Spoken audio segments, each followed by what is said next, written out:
we're live, so I don't know. I don't know when we come in. If we come in, like, people say we come in halfway through a sentence, which I don't doubt. It's probably like a 10, 15-second delay or something. So, hi. Welcome back, Hello, everybody. Stuart. It's Bloomin' Friday again. This dance happens regularly. Yeah, this is like a routine or something. For how many weeks now in a row? Oh, good God. What? 20 weeks? No. How many was Lower Decks? It was 10 or was it? 10. It was 10. Okay, so 18 Yeah. weeks. Yeah. Whew. You guys must be getting sick of us.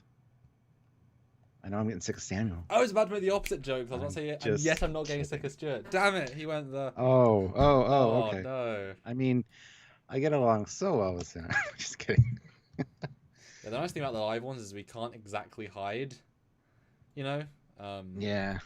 In a good way. Yeah. In a good way. Well, 44 people watching and 32 likes. That's awesome, guys. That's pretty good. Hit that like button if you haven't. Let's keep those likes up. Now we're at 50 people, so that's great as well. So, yeah. So we're here to talk about season 3, episode 8, Sanctuary. So, which at least is a very fair title. Yeah, they're not always on point, and they do spend most of the episode there, so I will give them. It's a good title. Yeah, just I don't know. When you got serialized storytelling and you kind of do a one-off episode almost, it just not really the best thing. Like this builds book, sure, and his brother, quotes. Yeah, I guess, but who cares, honestly? I mean, we'll get into all that. So this is the preamble of saying hi to you guys. We also want to wait for you guys to jump in to help us out, because we need your support and your whatevers. But do go back and watch our edited review from earlier today, with a quite a bright thumbnail of the two of them.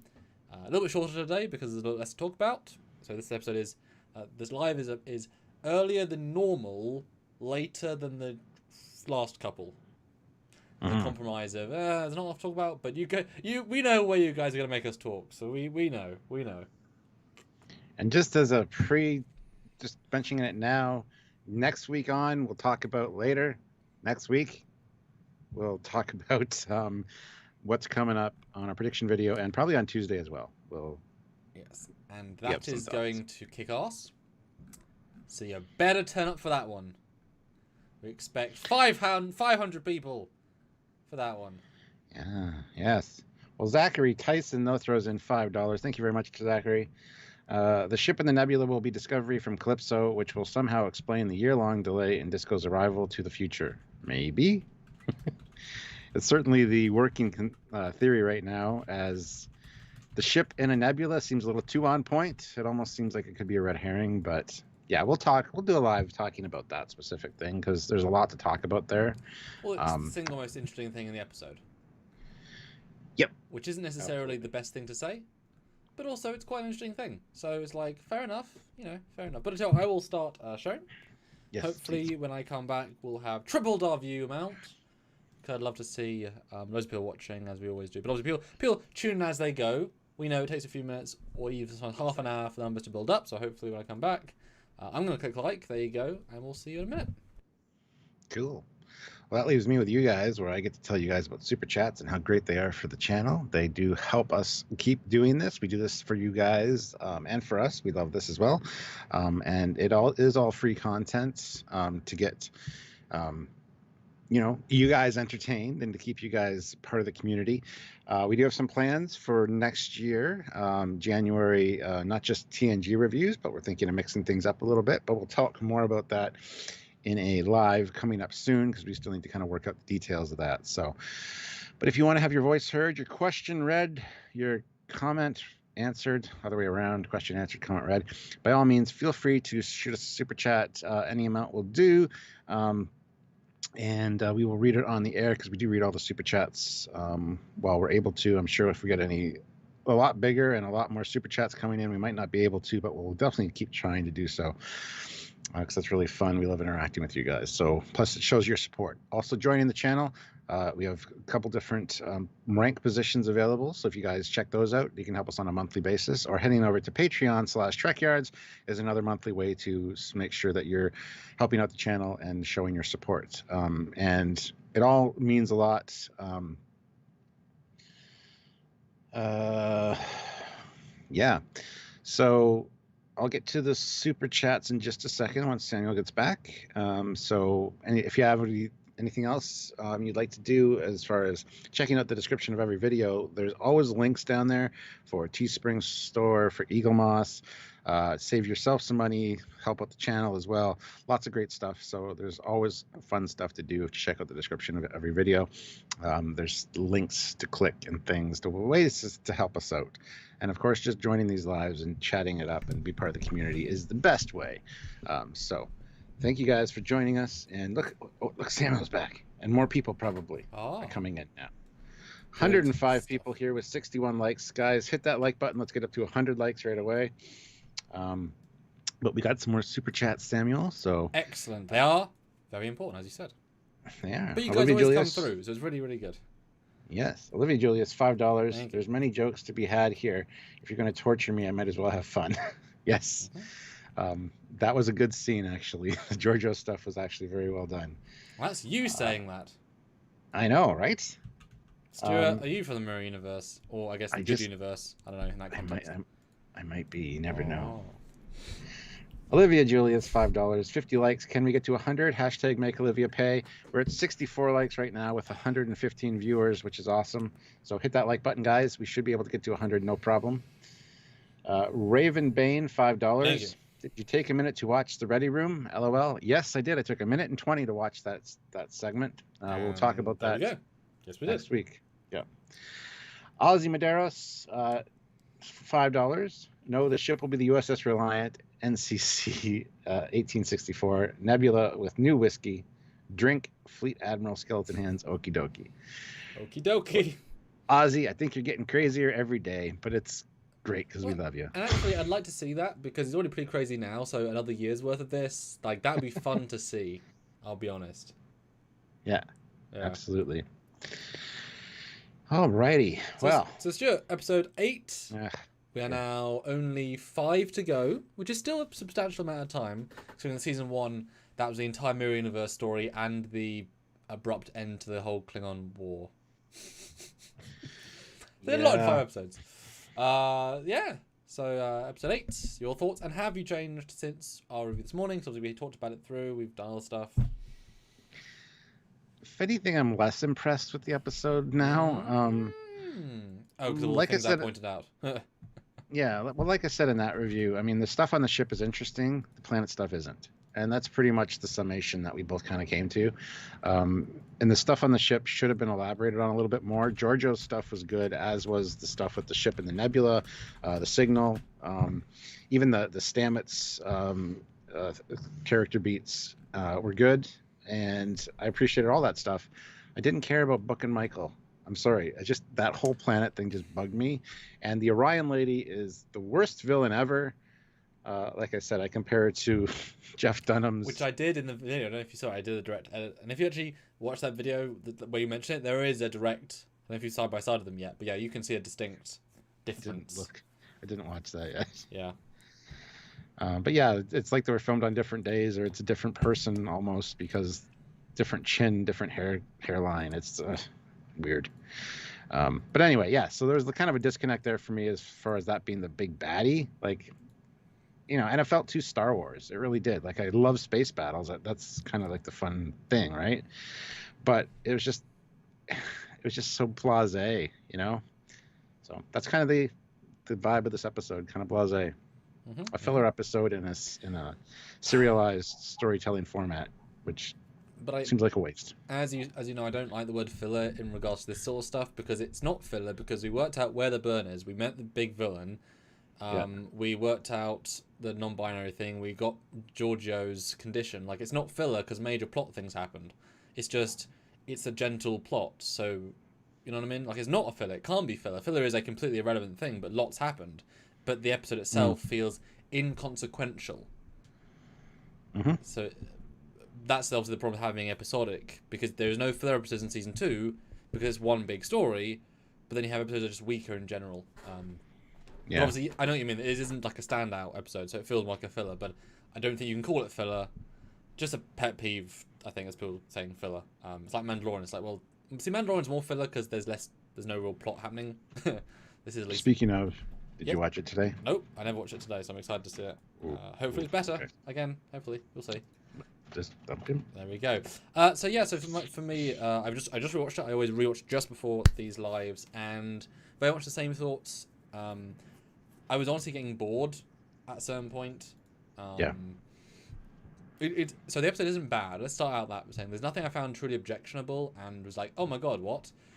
There's little lines that stand out, little moments that stand out. Although after discussing with you this morning, a few of them, often sell, etc. If there's a reason for them, okay, you can forgive them, even though it sounds silly going in, etc. But the story is okay at best.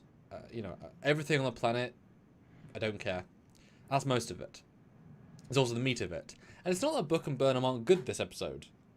Every time they have a lovey-dovey scene, they're actually really good. And especially at the end when they're saying, I really liked you on the planet. I really liked you being on the planet. It's them always saying I love you. Like, it's such a great little... And they have great chemistry after so few episodes, which shows how stark Shazad Latif's lack of chemistry with her was. I like Shazad a lot, and I both do. But they had obviously no chemistry in comparison to these guys. They have such an easy... That was built up really successfully. I think somewhat accidentally as well, because you never know. So I think actually they're really good in it for what they do, just not in the primary story. And the book character certainly isn't able to carry the main story. He's fine at doing it, but it's such an uninteresting thing. And honestly, rewatching, knowing where it's going, a lot of that stuff in the forest felt like a fan film. Because it was 3 guys in a forest, which you recognise in a sense that it has similar trees to what you're used to. So that is literally fan film quality, wearing blasé costumes. I mean, that's as low as a fan film. Not that it had to be much more for it to work, but I also, again, felt like a cheap episode. I do think, though, we're starting to see the sense of working at home crunch coming in, because that space battle was absolutely awful in terms of framing, composition, Star Wars in all the ways. The script didn't make sense in terms of the timings. It's a classic thing where the actors, the CG artists, didn't communicate, because if you say 80% shields out of 10% shields, and then you lost over half a battle with 10% shields, despite having lost 70% of your shields, or 90 in the first minute, it's unbelievable. And Star Trek does do that before, but it's always wrong. So just be better. Just say 50%, or if it's 50, I could buy it. So it does a few things that are just stupid, but all the interpersonal stuff is still good. And it starts off promising. What's sad about it, rewatching it, it starts off good. The Georgiou stuff is solid. The Culber stuff is sharp. He's really good. He's on point. And it gets less and less good. It doesn't get worse and worse. It just gets less and less interesting as they don't do anything with it, with the main storyline. Like, even the first introduction of the lady isn't bad. It's like, okay, fine, not great, but okay. But she seems like a Disney villain, though. Yeah, she's bad casting, guys. Like Cruella de Vil. But without any sort of scare. Yeah, I mean, they obviously aren't going for any sort of scare value. I'm assuming that, as I think I said earlier, that she's not really the primary villain, that we're going to get someone that's actually scary. And so she's just kind of like look, that's a name to say. But normally when you finally meet the villain, it's like, it's just like...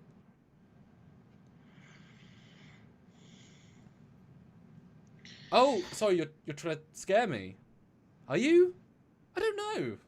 And also, in rewatching it, what I found funny is if you watch it, it feels as if she got Botox on her cheeks, and she isn't acting with her eyebrows or top of her head. All she's doing is acting with her mouth and nothing above her mouth for most of the scenes.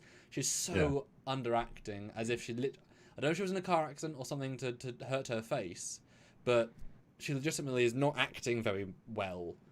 It's very strange. No. She's not using her face to act, but you'd want nuance. Not that I want just the generic moo-ha-ha, but poor choice for cast. Yeah, I agree. Yeah, I absolutely agree. We got a few super chats here, so let me get to those. Snoopy McQueen, $5. I did not like the starship fight. It looked like a cheap video game. One of the worst episodes. For season 3, yes. For all of Discovery, no. It is still pretty good compared to a lot of other seasons. Well, it still beats season 1 and some of season 2. Yeah, like I said, it's not bad. It's just a lower bar for this season. This bar season, the season bar has been raised much higher. Mark Lawrence, $5, buried under cables of many types of work right now. Came up for a breath and to put in my leg. Well, thank you very much, Mark. Good to see you. All hail the president. And Flavius V. Flanta, 25. Not sure what that is. Romanian Lee. Or Lou. Ooh. Never had those before. Cool. Thanks so much. Keep up the good work. The discovery caused the burn. The spore drive, ? It was a bad episode. I mean, discovery could end up being the cause of the burn, absolutely. But yeah, not the best episode. I think that's kind of a consensus we're seeing. Okay, spam the chat right now. Samuel always asks you to do this. Let's do it. Did you like, dislike, or just meh? Like, was there good and bad that equal it out? Would it be a meh? Or was it bad? Or was it good? Just let us know in the chat right now. I want to see it. And if you want to skip our thoughts, we're both a meh, I think. Yeah. Wasn't bad. We're not going to be too harsh on it, but, you know. Yeah, we're very much in the middle. Although Sean Wright says, do we ever actually see Mirror Universe Discovery? They do say it was destroyed, but actually I wouldn't be against if it was actually Mirror Discovery. I wouldn't either, but then it'd be ISS, not NCC. Yeah, but then it's not. I'm just saying, but it's not the Calypso one. Or ISS, not USS. Sorry. But I mean, that would be if it's not that Calypso thing. That'd be interesting if it was actually the Mirror Universe, because then you have Georgiou using that to back something else. That could be kind of interesting. Meh. Oh, dislike, like, meh, dislike. I mean, like, okay, that's extremely consistent. Wow, wow, guys. Bullshit, crap, bad. Is that enough? And WREL, hey, I'm glad you liked it. All right. Yeah. That's Stuart. Good job getting that done now. Well, kind of, yeah. It kind of sits with our consensus, so and that's good. What's odd as well is that this is a Frakes directed episode. Yep, and it disappointed me. I've looked forward to every one of his episodes, and they've always been like the best. This one was very much, He only has what he has to work with.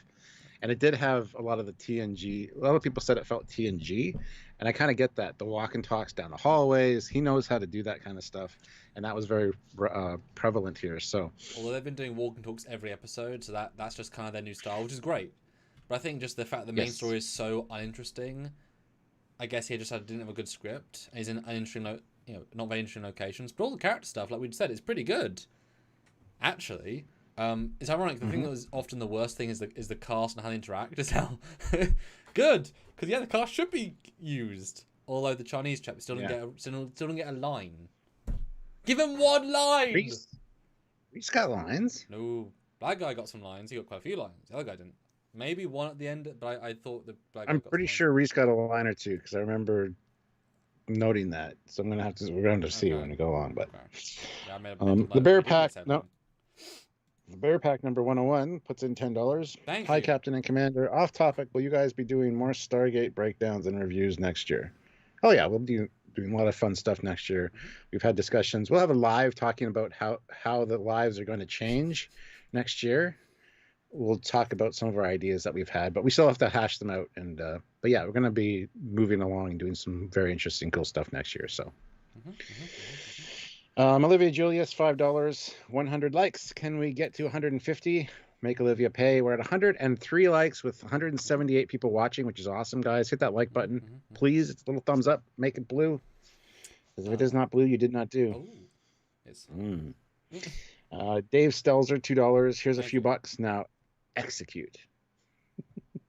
Gotta give him credit. The Saru stuff was entertaining. Yeah. A little bit cringe, but that's the point. But it was a nice, gentle story thing to give him. All for it. I thought that was fun. And Raverbane puts in $5. Thank you. I doubt they will explain the comment. It would be interesting if transwarp being a 50-50 shot is due to lurking Borg in the conduits. No, I think that'd be silly. That whole line, we talked about that earlier, was just weird. We will discuss once again when we get there, because that was a line. That was a line. But briefly, before we get going, Stuart, just to as a, I mean, we aren't biased per se. We're gonna call out good and bad. The space shots of Discovery here look nice, even against a brown planet with a copper ship, which isn't gonna benefit either particularly.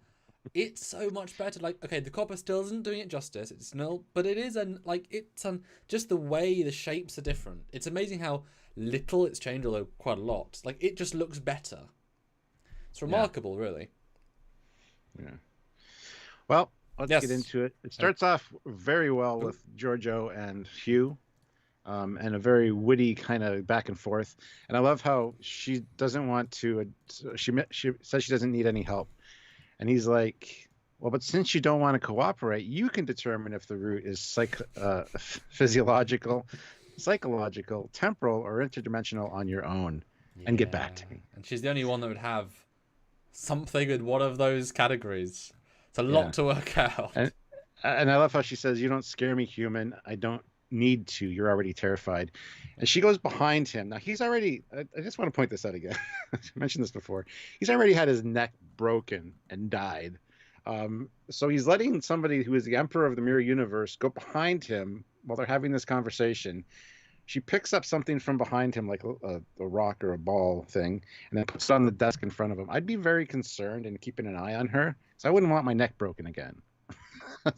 I had visions of like her smashing him over the head with a thing or something. But anyway, so yeah, this is a very good back and forth between the two of them, and I really like Dr. Culber. I wish he had more screen time, but when he's on screen, it's awesome. So yeah, it's definitely a great way to start the episode. I think honestly he's the only character who can genuinely work with a Michelle Yeoh character successfully. Yes. Because she is a very one-dimensional character, and she's not the best line reader, especially with technobabble, but because she's always just snarky, that's it. That her only inflection is snark. But when he feels so confident because she's come to him, which in itself is weird. That I don't know how Burnham convinced her to go here, given the last thing we heard about it was don't tell anybody. It's weird to start with episode where she probably collapsed in the hallway or something and got brought into. Do you know what I mean? There's a hard cut. It's like, oh, I guess she gave in. Okay. I mean, it's fine, but it's just a bit weird to suddenly go to that. But the fact that Culber obviously is like, he's got all the cards, that confidence is like, yeah. And obviously, saying, I killed my mother. No, you didn't. Like, Burnham's much better in this season. Like, the gentleness, the softness, it's refreshing. And it's good, just witty dialogue. And it's weird how much we're focusing on this, given how sort of unimportant it seems in the grand scheme. I don't know how it's all going to link together, obviously. But I'm sure it will. Again, they've given us a lot of good stuff this year, so I'm assuming it's been, well, I mean, it only appeared an episode ago or 2 episodes ago, so it's not as if it was from episode 1 anyway, but it's been sort of a slowish build. Hopefully it leads into the full thing, although obviously we watched the Ready Room scene and it's explained and it's a great explanation, so I'm looking forward to that next week, obviously. But yeah, so it's a good set of scenes, and And I'm not the biggest fan of Georgiou, but I think this was the best part of the episode, these moments. And the line she comes up with here, too, he says, the scan will deconstruct your entire body system by system. And she says, 930 years of medical advancement, and you still need fancy equipment to deconstruct me? I could deconstruct the both of you with a snappy insult and a withering glance. I love how she's still trying to be harsh and mean and just be a bitch for the sake of being a bitch because she feels like she needs to. You're not the emperor anymore. Just stop it. You're not even Section 31. You're an uncommissioned officer on a Starfleet ship in the future of not even your universe. Like, you're nothing, honestly. Yeah. You're a non-character, a non-person. But at least Culber, they have fun with it. I just think she's such a one-tone character, though. Like you say, she's being snarky in the face of death, but she's always snarky, so it's not...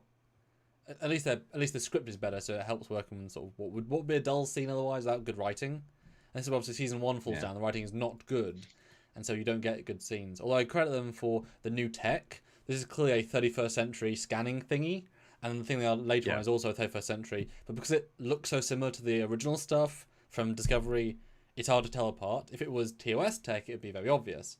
Although it's weird that he's saying he's scanning her all the molecules down, and then has to take her into a separate device to also scan her from molecules down. But you'd think if they're the fully advanced 31st century tech, this won't be enough. So it's a little bit inconsistent with why, because they weren't doing a procedure, they were just scanning her again. But he specifically called out this being a really detailed scan. But if that doesn't matter, it was just a weird thing to note. Olivia Julius, $2. Thank you. Mary Wiseman had fun telling off her husband. Yeah, she definitely the scenes with him, she seemed a little more confident. But Frank Forsthaval, sorry if I didn't say that right. €5. Thank you. Hi, I just joined in. Have you guys discussed the super fin additional impulse engines on the saucer? You missed them in your video breakdown about the refit. Yes, we did. We just noticed them not that long ago, actually, because of a post on Trekyards page. But yeah, they're very, very, very thin. They're not. I don't think they're really meant to be seen because they're not accentuated at all. Yeah, unless you know they're there, you can't. Like, they're so small, and we didn't really get a shot right on them. I mean, yeah, they're fine. They're nice. Show us more close-ups, etc. But then we get Burnham and Book, and Book says, "I got a signal from my."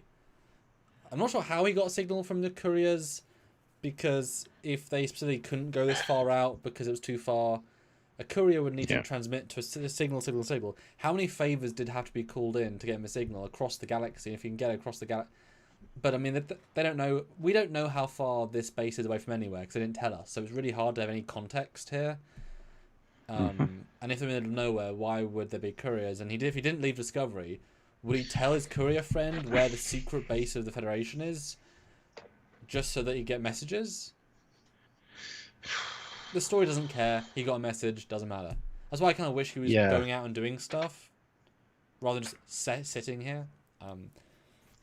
But yeah, he's got to go home to his yes. planet to help his brother for some reason. But not actual brother. Yeah. So blood brother, anyway, bond blood brother. Yeah, haven't heard from him in years. 15 years. Yeah. So, or whatever the hell his name of his planet is 2 weeks away at full warp. And we have a less than 50% chance of surviving a transwarp tunnel. And Burnham says that, not Book. Yes. But this Orion lady, he says she's going to destroy my planet. We gotta go. We need some help. It's like, okay, what? So you mentioned transwarp. Thank you. People have been complaining about transwarp and slipstream and all the different. But I still don't understand what the hell they're talking about. Explain it. So what? There are still existing transwarp conduits that they can use, but they're so unstable you might get blowed up. But wouldn't you spend time to stabilize them because that's useful? Or if every ship can create a transwarp conduit, why would it almost blow up 50% of the time? And would they give Discovery technology which is 50% chance and they say under 50% chance, it's more than 50% chance of killing them? Why would you equip an old ship with tech that could kill them at 50% of the time? Yeah. Yeah. Area 51 throws in $5. Thank you. On the move now. Wanted to say hi and spend some cash. Thank you very much. Much appreciated.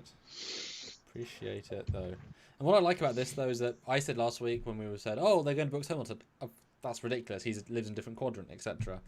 But I appreciate the 2 weeks at warp because it's not explicit, but they've been refitted with 900 or more advanced technology. So she's no longer calculating distance traveled by her 900 years ago warp scale because that would be weird because the warp is so much more. So at the new Discovery maximum warp, which is presumably 9.999999, which does tell us that it's very, very, very far away, which is great because that explains why smaller ships that don't have state-of-the-art Federation warp, that 2 weeks might be 9 weeks with Book ship or 50 weeks, etc. So I kind of like that. There's a context of, we are now top of the line, and even for us, it's 2 weeks. So the galaxy is, it's not, travel quadrant is not that hard if you actually have unlimited travel, but it is actually far away. Yeah. But, like I say, I wish they said that, though. I wish they with our new warp, because, you can't rationalize that it's their old warp scale. We need a line of dialogue saying now that we have dilithium, the ships can go whatever. Like, the fleet hasn't been fucking upgraded. fast your ships can go. Yeah. Tell us how fast your ships can go, and we need some kind of context there. Yeah. And not just because we're the ship geeks. Yeah, but at least I That's just appreciate important. it's like it is so far away. Although if the planet is near where Book was working, then they're not that far away the entire time. Again, we don't know where anyone is, so it's really hard to work out travel time. Like they could all be in the Alpha Quadrant, and yet the limit of warp. But again, with that faster warp, remember the relativity could go instantly, or Aeon go instantly through space and time. So you would assume speeds pretty fast. But I like this scene in general. Although I don't know why he thinks she would destroy the planet. She doesn't destroy the planet or even try. Her reason there is to get Book to get the dude. Like, why would he think she would destroy the planet? She never has before. Like, he knows that she gave them like a what would I call it? Weed killer, basically. Like, I think he's sort of not lying to her, but he's making it sound worse than it is. And also, why would they know she's coming specifically? It doesn't matter. I mean, it doesn't matter for the story. It's just they didn't. They just wanted him for some reason. I didn't understand that. No, I mean, why do they think the head of the Orion thing is going there herself on her flagship? Oh. Because they both say she's going, but also when they talk to the Andorian guy later, he says, "Is it her?" They're like, "We believe so," which is good because they don't actually know. So how does he know? But they don't know. But she is going there. Could just be speculation that he assumes it's her. But then why is the planet so important? Considering dilithium is so crucial and maximum warp is expensive. Like her going there is all to capture Book and the Andorian. Well, she must know the spore drive exists to be able to assume that they can have someone meet her. Because if you're trying to get somebody, what, you're going to stay in orbit for 2 weeks waiting for them to warp to you? So she must have spore drive tech, I guess. I don't know. It's ambiguous. No, it's bad writing. That's what it is. Well, they haven't thought it through properly. But the Admiral scene is good, as he ever is. And they explain something else about... many planets are in danger, etc. Well, the burn shifted the orbit of their moon, so that changed the tides, and then the sea locusts... Stupid. Ate their harvest. Anyway, yeah, they mentioned the repellent here and stuff as well, which is dumb. Gotta get these things back to sea.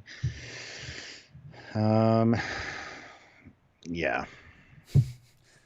But he's there's good. nothing here. There's nothing here. He is good here. I love how he talk about the chain, how they turn the prime directive violations into an art form. And he's just saying, there are 50 planets today that have equally horrendous things, and I'll be honest with you guys, they're all probably going to fail. Can you imagine being him, though? He has 85 things on his desk every morning, and he knows he can only maybe solve 2. But he's still told about them because he wants to know. But the very fact that he sends Discovery to a relatively meaningless planet... I know it's the main story and the main character, the main ship, but it still says something about how good he is, because this is the most important ship in the entire quadrant. And they're sending it... See, they must know Asara is going there, otherwise they wouldn't send the flag, like, not the top ship. Because then at least they get a meeting with her. So I'm kind of like assuming they know, even they don't know, even they do know. It's a bit weird. But yes, they're going. As technical observers. Yes. Yeah. Which I thought was fun. Yeah. Because they don't want to get in, they don't want the Federation and the Emerald Chain to kind of be butting heads, essentially. Yeah. Well, they've got more ships, more dilithium. And like, that's not good. Although the flagship of the Emerald Chain can be disabled by a single cargo freighter. Mm-hmm. So not particularly strong. But then we come back to Hiawatha Planet. Yes, unfortunately. Oh, and she's holding a Picard era badge. Mm-hmm. Well, it's not exactly the same prop. It's actually a slight variation of it for some reason. Even though they had some hero props from Riker in Picard Season 1, it's actually got different edging and such. Mm-hmm. It's close. That's a newer badge, probably. Yeah. A couple years after Picard. But it was a nice reference. They didn't have to do it. I appreciate that. So good for them. And we get this introduction to her with the really weird, like, somebody did not know how to cut her hair. But anyway, she killed her brother, essentially, and took care of her nephew. He's like, oh, I understand why you did that, no problem. But you failed me. You let the Andorian escape. Here, have fun with the transform. I like that. Worry. She's like, oh, this guy's name. He's like, That guy? Oh yeah. Oh, that was a good line delivery. Yeah, I kind of like the Orion guy, but whatever. He's dead now. So yeah. And I actually did like the trans one. I like the explanation of why they're important. Because why the hell are these things important? Because they're, you know, if a thing can't fight back, easy to kill. As in, you make someone easy to kill. Yeah, I thought it was actually quite good, really. John Woke, $2. Jay Leno's gene pool is strong in the far future. Yeah, big chin. Very odd casting. She's not menacing at all. As I said, Jeff Dunham's little puppet, the Jose, the jalapeno, looks exactly the same color, same chin. And she even looks different in different frames. I've got some frames of her at the end of the scene. She looks really different. Yep. Like, did they have massive reshoots? Because this woman does not. They must have. Look consistent. No. Yeah, I wouldn't be surprised if it was two actors playing it, honestly. Unless that's the thing. There's different people that have the same, or pretend to be the same person. So it's they look vaguely the same. So you kill one, but you haven't killed them. You know, that kind of. Oh, that's thing. Interesting. Yeah, because then you'd explain why she would go to this planet. And why would she take? And I also explain why it wasn't her flagship. It was one of the many. That's interesting. I mean, you know, she doesn't seem like a very menacing person to control an entire criminal organization that has a grip on half the galaxy. That's really interesting. I like that. I like that. Shot of the ship in orbit. And actually, it's an interesting view of the ship. It's kind of from the back. Very different to every other view. Yeah, absolutely. You can see a little ship down in the corner, or not in the corner, but the frame at the bottom. Looks very much like a Miranda. Interesting comment, Vindor, and see if you agree with this. But Jazil was a better villain. Yes. Yeah, I would agree. And she wasn't like amazing or anything, but she actually had charisma.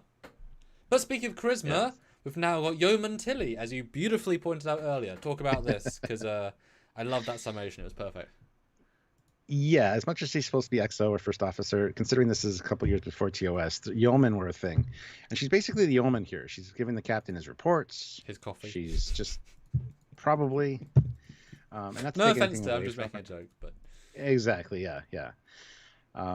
We get the line about Linus not supposed to be in the mess hall until he's done shedding, which I think ties into a line at the end, but we'll talk about that when we get there.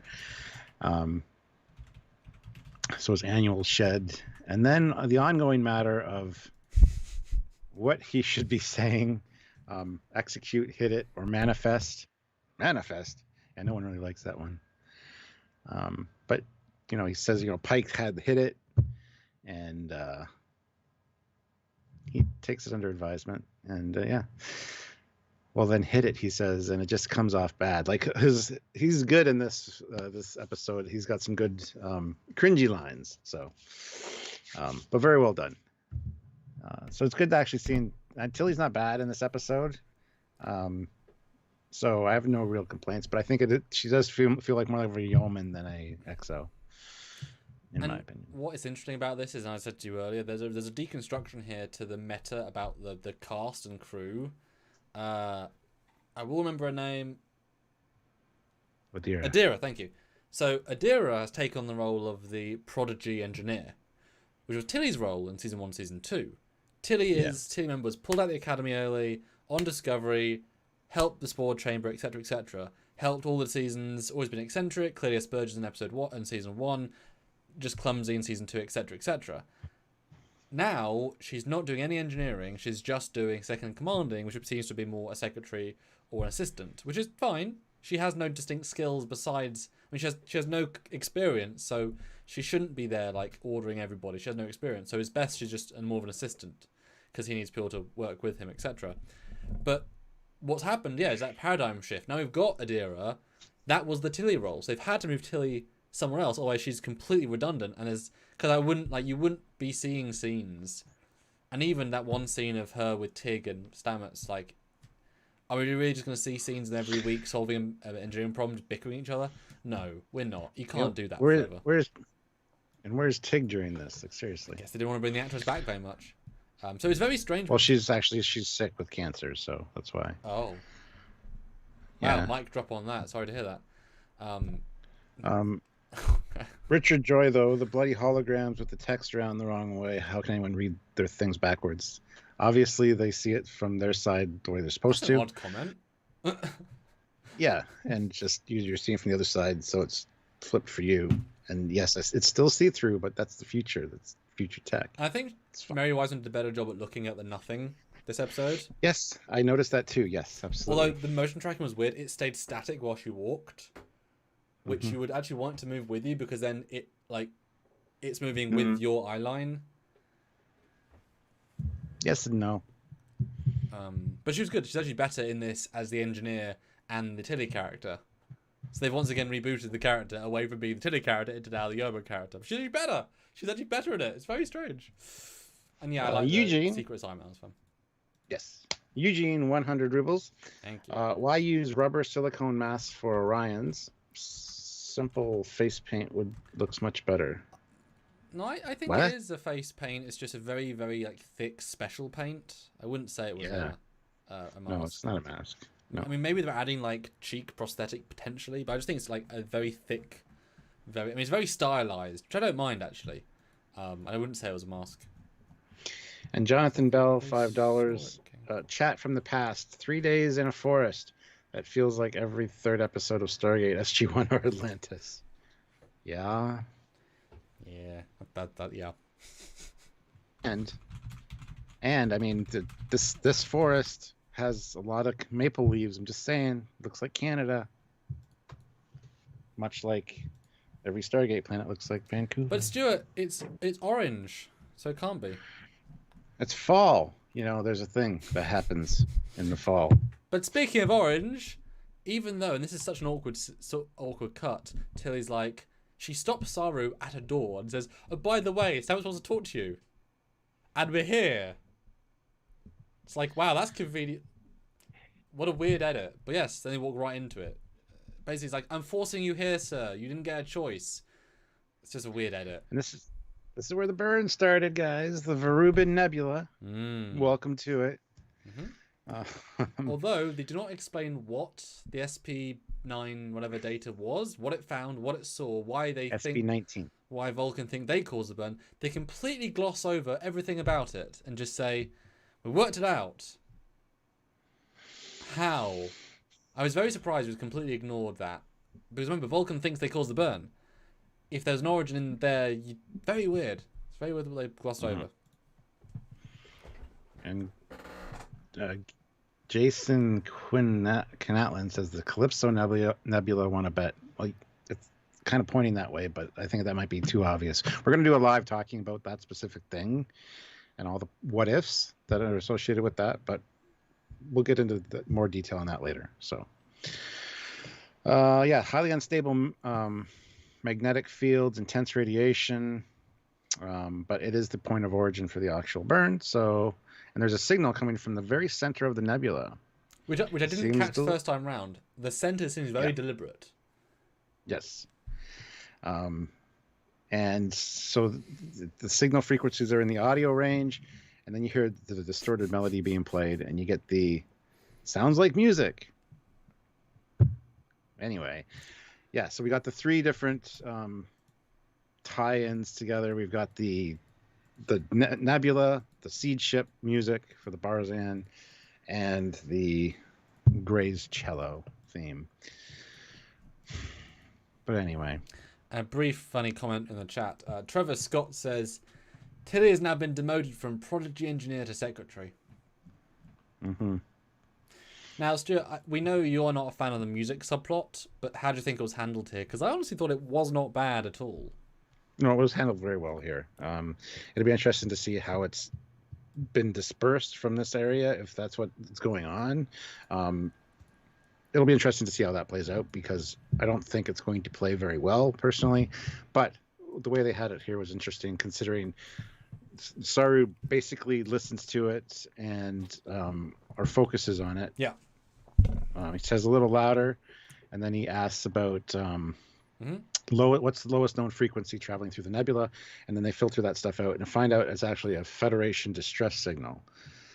So, yay, answers, kind of, maybe, probably. I like the fact that when he says listen, you can actually hear a distress call. Once you know what it sounds like, it is actually audible. Yeah. Which I did like. It's hard to hear the music. I was really having a hard time hearing the melody in the initial. Me too. But I could hear the distress call, and I appreciate, because we were both worried there'd be a very much all on the Watchtower effect where we keep hearing contrived, look, it's in Andoria and Tellar, and keep going away. But actually, Burnham was the one that found out. They've already skipped her at the storyline. Like, we've already passed her into these characters. So it's actually quite it's just the minimum amount of effort, because it just needs to get us from A to B, and it actually kind of works here.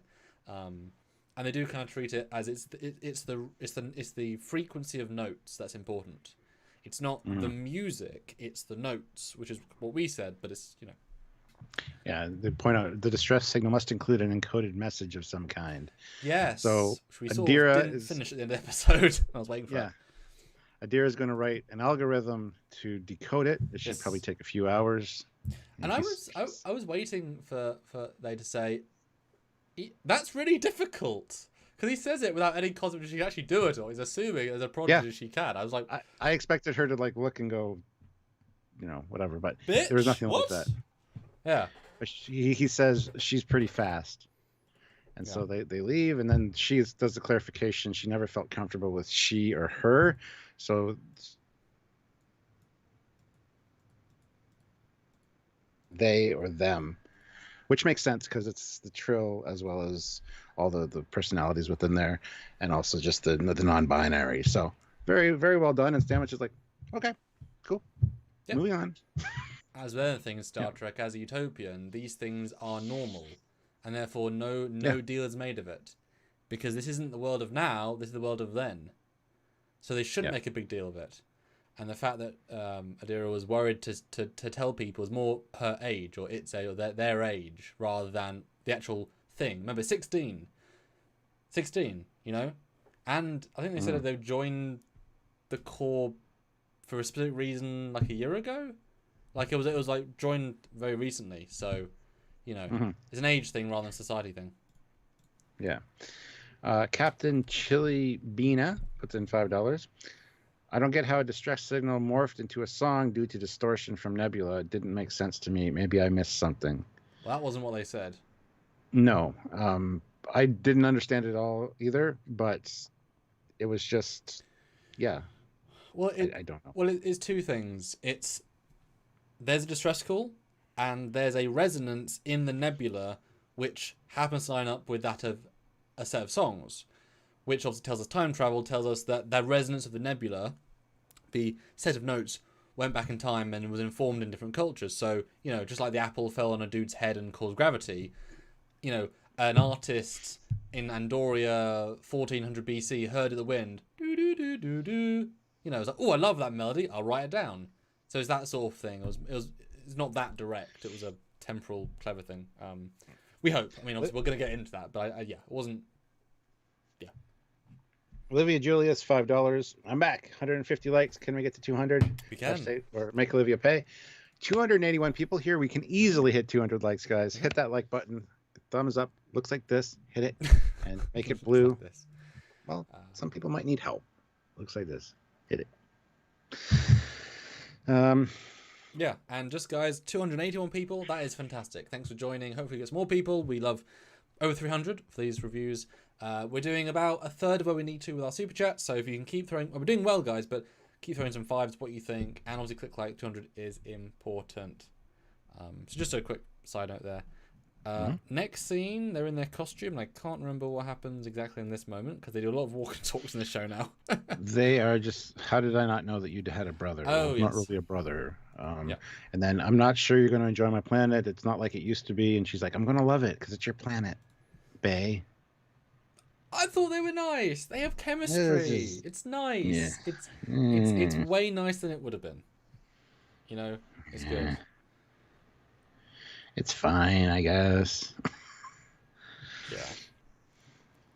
But the whole, so you're taking me home to meet your family thing was kind of funny.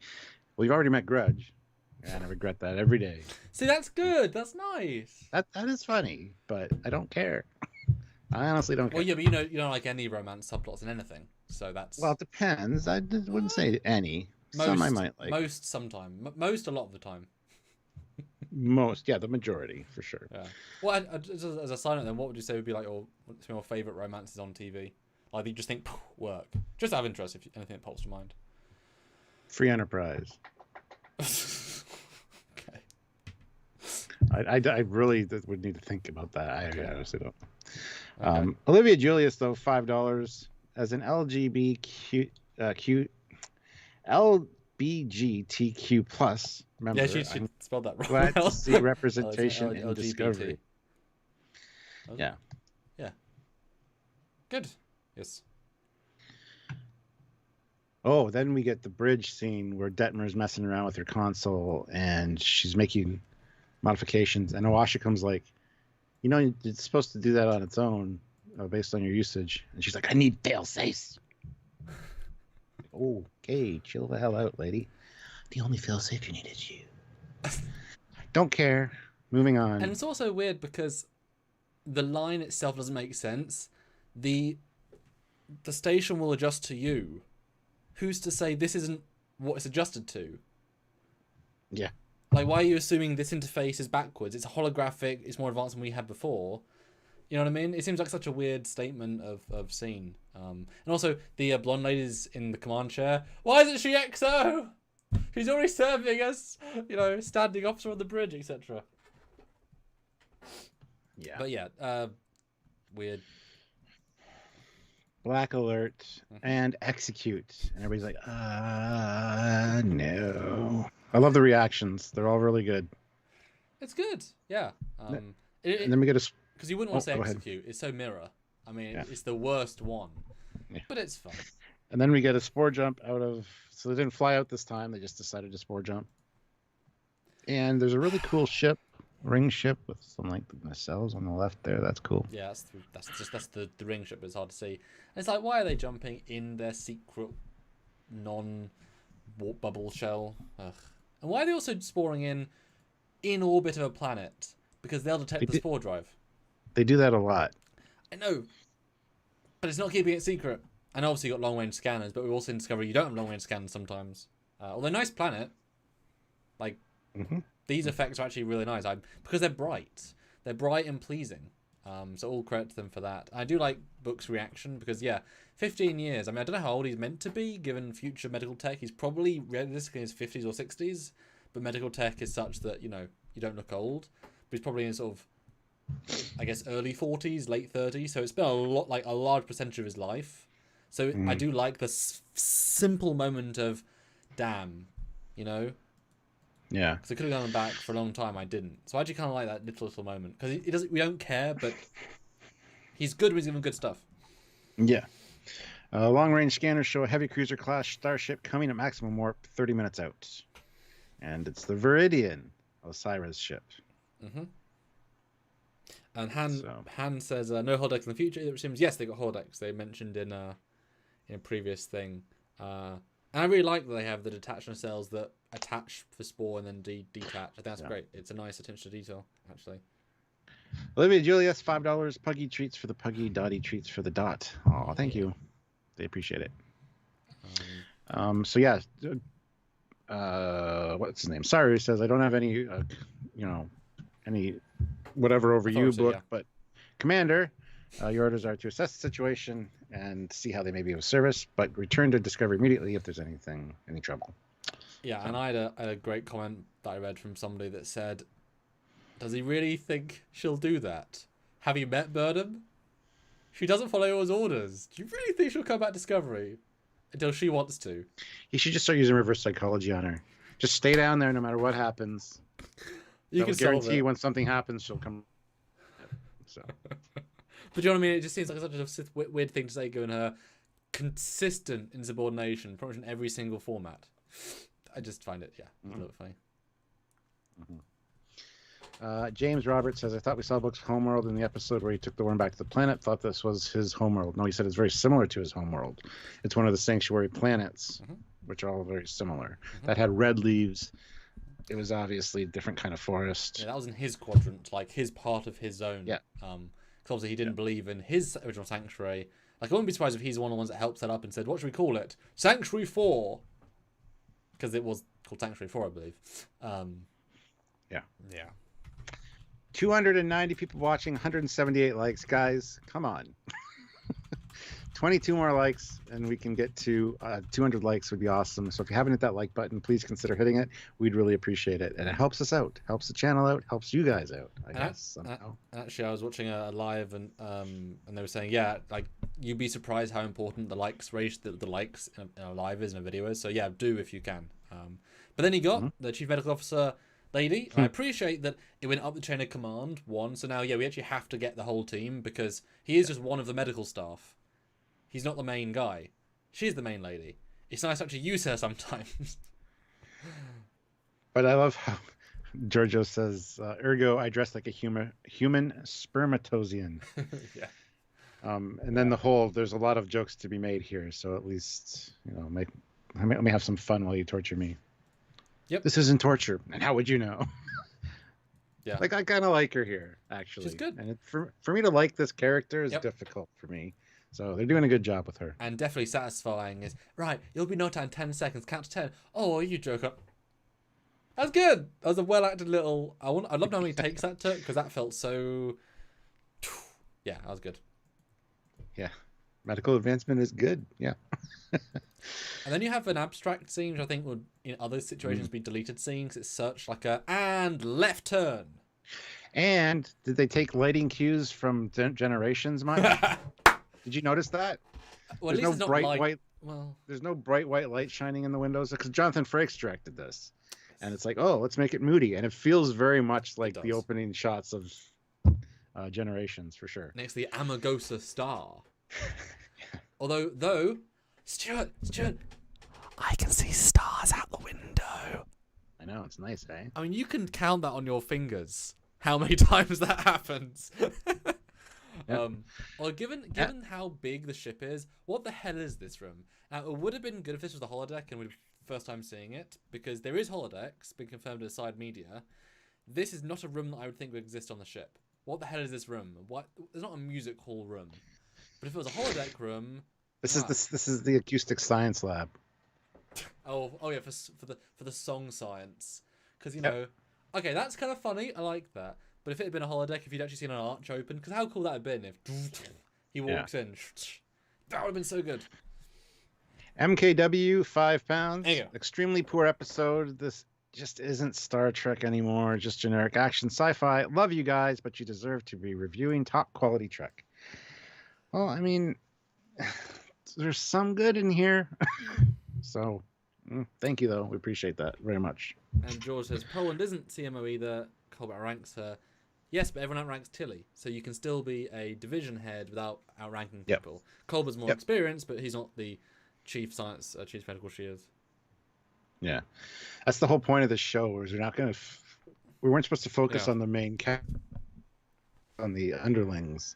Yeah, and if she's not, Theo puts in $1 with no comment. But thanks, thank you very much, Tim. And if she's not the chief medical officer, and he's not, where's the chief medical officer we've never seen? I know we've not seen chief engineer, but we're medical enough. It's clearly her. I believe they also said it several times. Yeah, I think so. Yeah, that's why she stayed on the ship too. Yeah. Yeah. So here we get this building Stamets and their relationship, which is great. And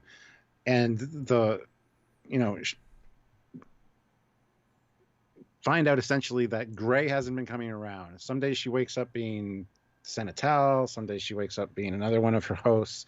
And so sometimes at least not nothing. Knowing who, not literally being obviously, just like this feeling. Yeah. And Stamets is like, so Adira, like you're actually yourself, So that was interesting because she is human. She's not Trill. So it's interesting the way that it's playing out.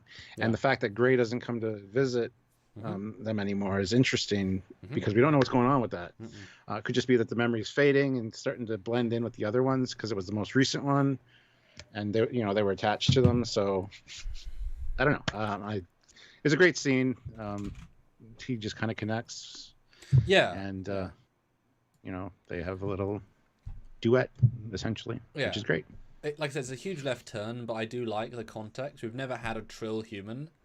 And so, yeah, it isn't just going to work like an average Trill. And also, you never date your ex-symbionts hosts.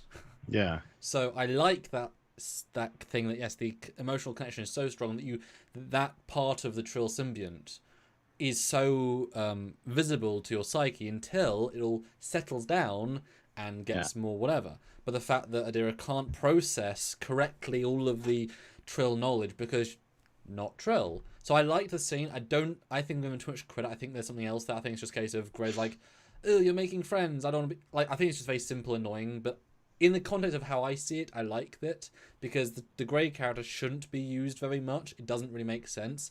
It works if Adira does the ceremony to bring out, and I would even be fine with being this far in the future, that they go to Trill, grab a device, go, okay, now now you can summon it easily, more easily than a ritual. I'm fine with that. That actually works fine. But it shouldn't just be all the time like a best, like I would honestly be depressed if I saw my dead ex-lover all the time. Like I can't touch, see, feel, have a life with. It's not okay. And you're only 16, you don't even know really what. Well, that's maybe why Gray's not coming around. Jeff actually says Adira specifically said it felt like Gray was hiding from her. So move on, please. Yeah. I mean, cool. Also maybe that's why Gray's not coming around because wants them to move on with their lives and have friends on the ship because you can't just talk to an imaginary friend all the time. And considering Gray is dead, Gray is not alive in the symbiont. The memories of Gray is alive in the symbiont. That's not the same thing. Unfortunately. But it is interesting how Adira isn't playing the role as a Trill. Yeah. They would for one scene, and it's all kind of gone again. But it's a nice enough scene. It's just a very kind of odd scene. But it's nice stuff. Yeah. Olivia Julius, though, throws in $5. 200 likes. Can we get to 250? Make Olivia pay. We're at 203 likes with 277 watching. Again, hitting like is important, guys. So if you can get us to 220, let's say, we'll make baby steps. That'd be awesome. Really appreciate it. And Joseph Brown throws in $5. Georgiou's storyline is setting her up her return to the past mirror universe. What if Section 31 takes place in the mirror universe? That'd be interesting for sure. Actually, that could be interesting.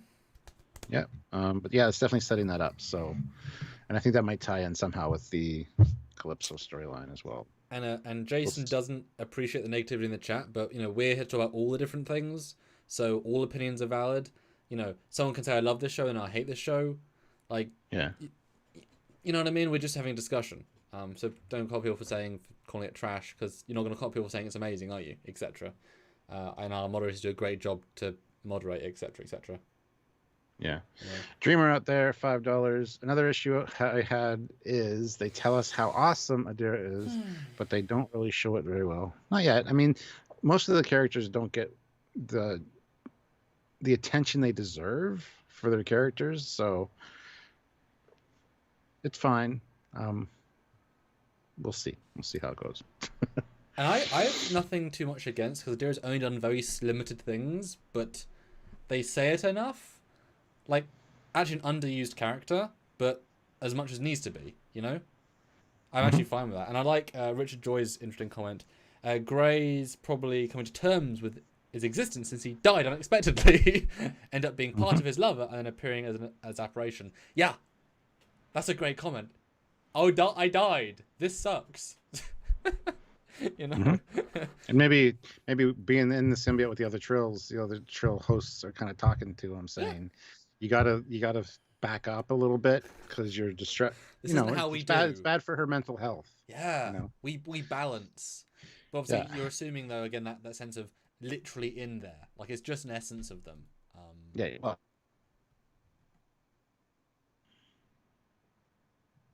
Mike WPG $5. The distress signal in the nebula is discovery. Possibly, yeah. Again, that could be a red herring, but we'll talk about that in a separate live altogether because that's worth a whole discussion. So let me get the scene where the Andorian guy comes in. Which one I use the captain? Try that again. This time with the respect the rank deserves. Wow. What an slammed him down. thing to she's say. Married to him. Yeah. Well, it's just because she's married to him. You got balls in a vice. And I was surprised this guy felt old because he had a white beard. It's weird to see him now be shaved and be like, oh, you now look as young as the actor. Because he looked old last time. Weird, but I mean, once I saw the actor, I was like, okay, you're much younger. And somebody brought it up last night in my first reaction review. Don't Andorian antenna grow back? Well, yeah, but it takes like 9 months. This has been what? maybe a week. We don't know how long. Well, the fact that plus, like, is our refugee from the planet okay? Like, he hasn't met him. Yeah. Like, nothing's happened. So yeah, exactly. Yeah. And it could be too that they cut them off and cauterize them so they wouldn't grow back or grow back a lot slower. Who knows? Anyway, I'm sure they'll be growing if he stays on board. I'm sure it'll be a thing. See, I don't think it'd be punishment unless you can make it permanent. Like, it would be good though to have them grow back and then snip, because every time it causes disorientation and. Yeah. Well, I would want a scene where like they say you can repair my antenna. They said it wasn't possible. Yeah, they lied. Oh, like that could be a nice moment, but I wouldn't think they would grow by themselves. But I mean, medical tech can fix anything. So. Zachary Tyson throws in $5. Saru, what do you ear with your elvish ears? There's a good zoom in on his ear, which looked really cool. Yeah. Anyway, yes. So the guy comes in and says, "I appreciate what you've done for me, but I should go down with Book."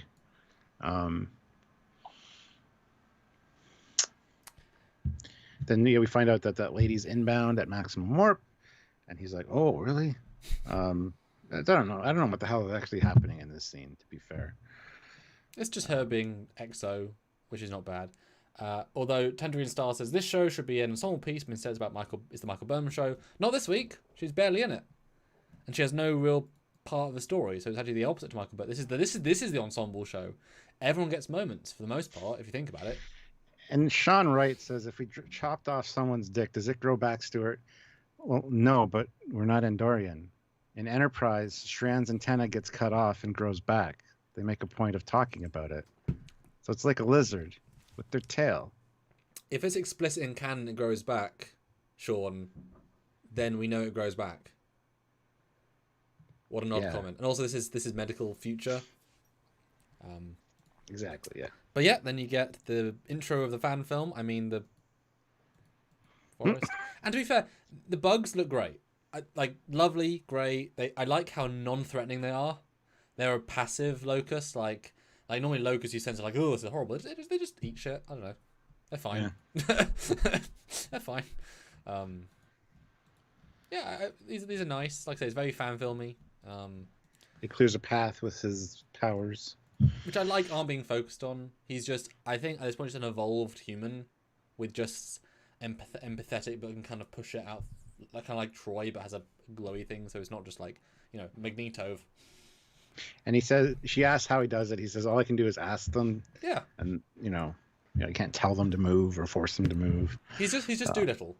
That's all he is. Pretty much. But then, put your hands up. Book. Put your hands up. Why is she? Yeah, that line delivery was He has to say do it. And the look on her face, like it's just the dumbest bad acting. Sorry. Yeah, her delivery is not good there. And you would think, all of these trees, you'd hear a and she's also a more qualified officer than him, so it's kind of unusual, as with most stories. She'd be like, Book, get down! I hear them. So the fact that she doesn't... I can hear them 5 miles away. A twig. Listen. I'm like an android or something. Have you met Data? I'm better than Data. Again, Michael Burnham has very little part in this episode, and it's really kind of strange. You completely forget she has an impact, because it's so unusual. And I would love to have seen what Sonequa actually thought reading the script. I only have 16 lines. That's a first. And hey, we like Sonequa. I met her. She's actually really, really nice, and she's much better this season. Yeah. But it's strange to have her not be... I just think it's probably worse because she's not as big a part, because it's not as focused. I said that earlier on. Obviously, how you use the character is good or bad, but there's sort of a lack of focus a little bit, and Book can't quite carry it. Yeah, I don't know.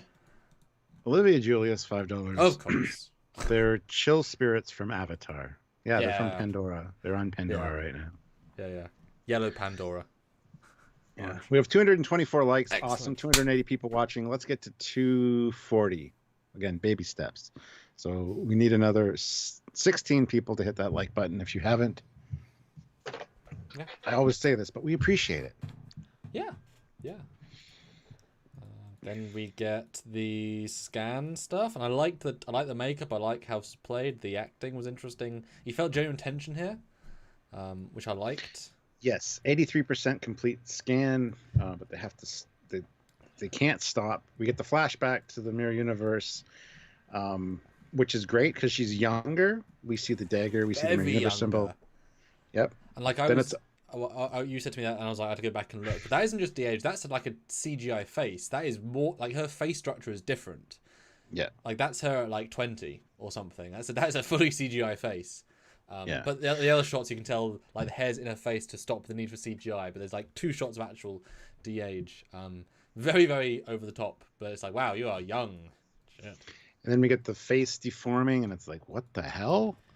And then she says "San" twice, and then wakes up and like basically breaks the scan, but her hand distorts as well. Like there's some weird shit going on.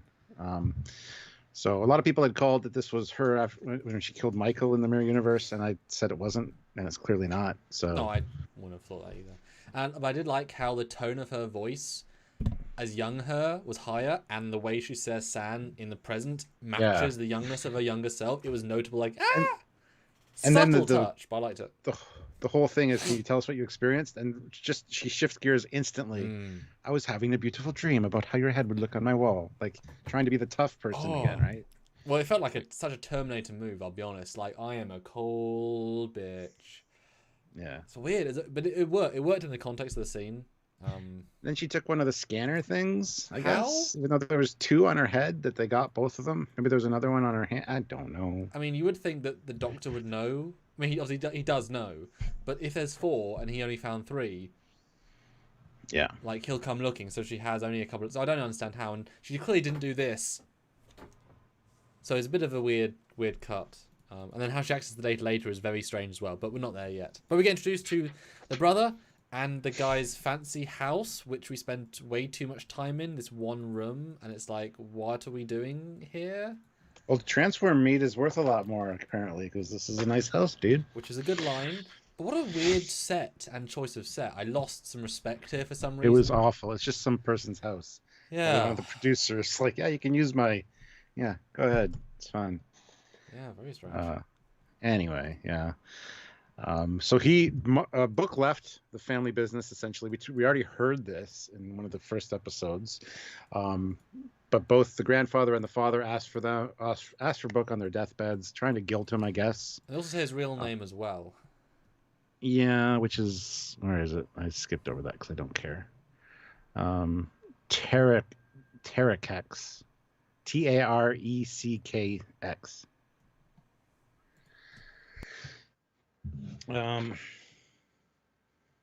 Yeah, the whole "you're a man of character, so righteous," blah blah blah, the back and forth here. And basically we needed you back here. We need Ren. We need the Andorian guy, because Asra wants him back. It's like, okay. And Book's like, I never thought I'd see you dancing on the end of the chain, and the end of their chain, but here you are. But yeah, they want him back because basically he's a slave, and that's the whole ploy, was to get him back, I guess, which is really stupid. Like, how'd they know he wouldn't stay on the starbase?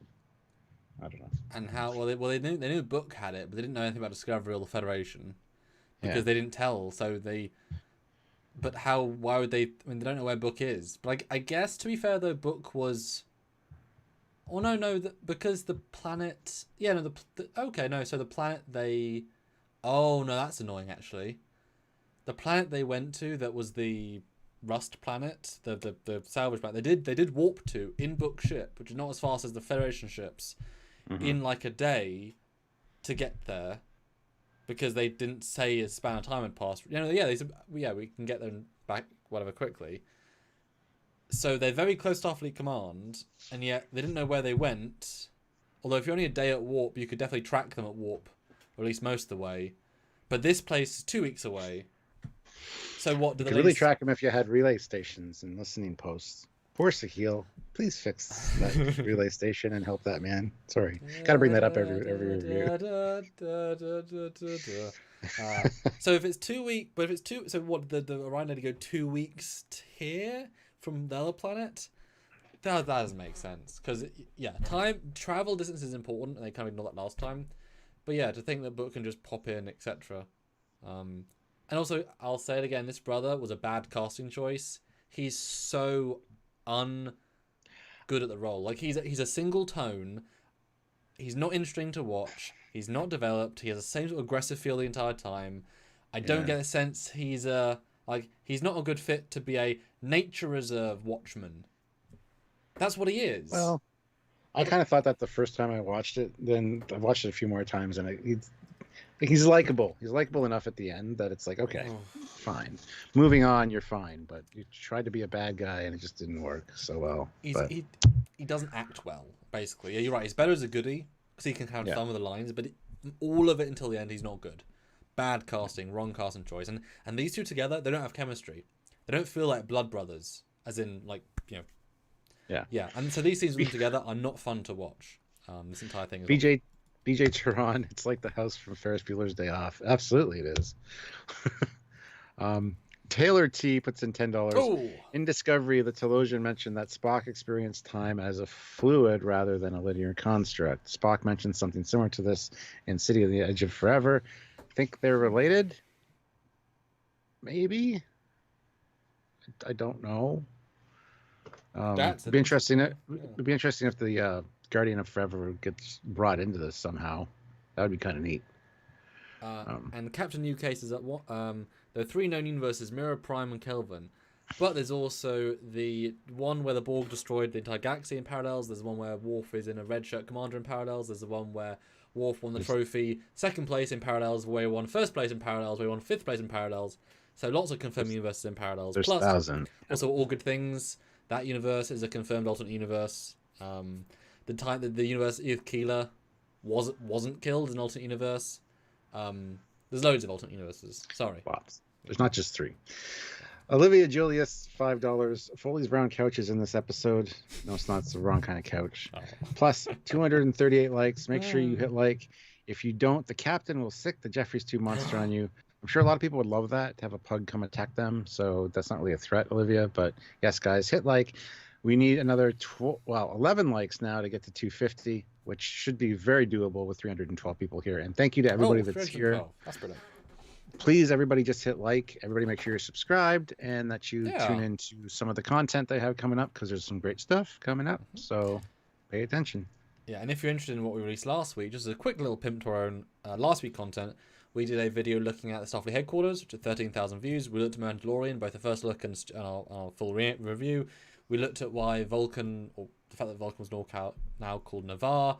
We looked at a time travel, Michael's mum, inconsistency, thingy-mabobby. And they're all like short videos, sort of bite-sized to go watch and enjoy if you want to. And obviously today's edited review, which, you know, is our sort of condensed thoughts, way more edited pictures, etc., etc. So go tune in. That's great stuff. All right, so then the Viridian warps in. Great shot. Boom, boom. But it looks like it's right. So size-wise, it's not imposing. It's the same size as Discovery. You know. But they hail straight away after letting themselves be scanned. So I quite liked the posturing element. That there's no posturing at all. It's just like, yeah, what? So I kind of like that little thing. And we get view screen. As you pointed out, she looks different here than any other shots.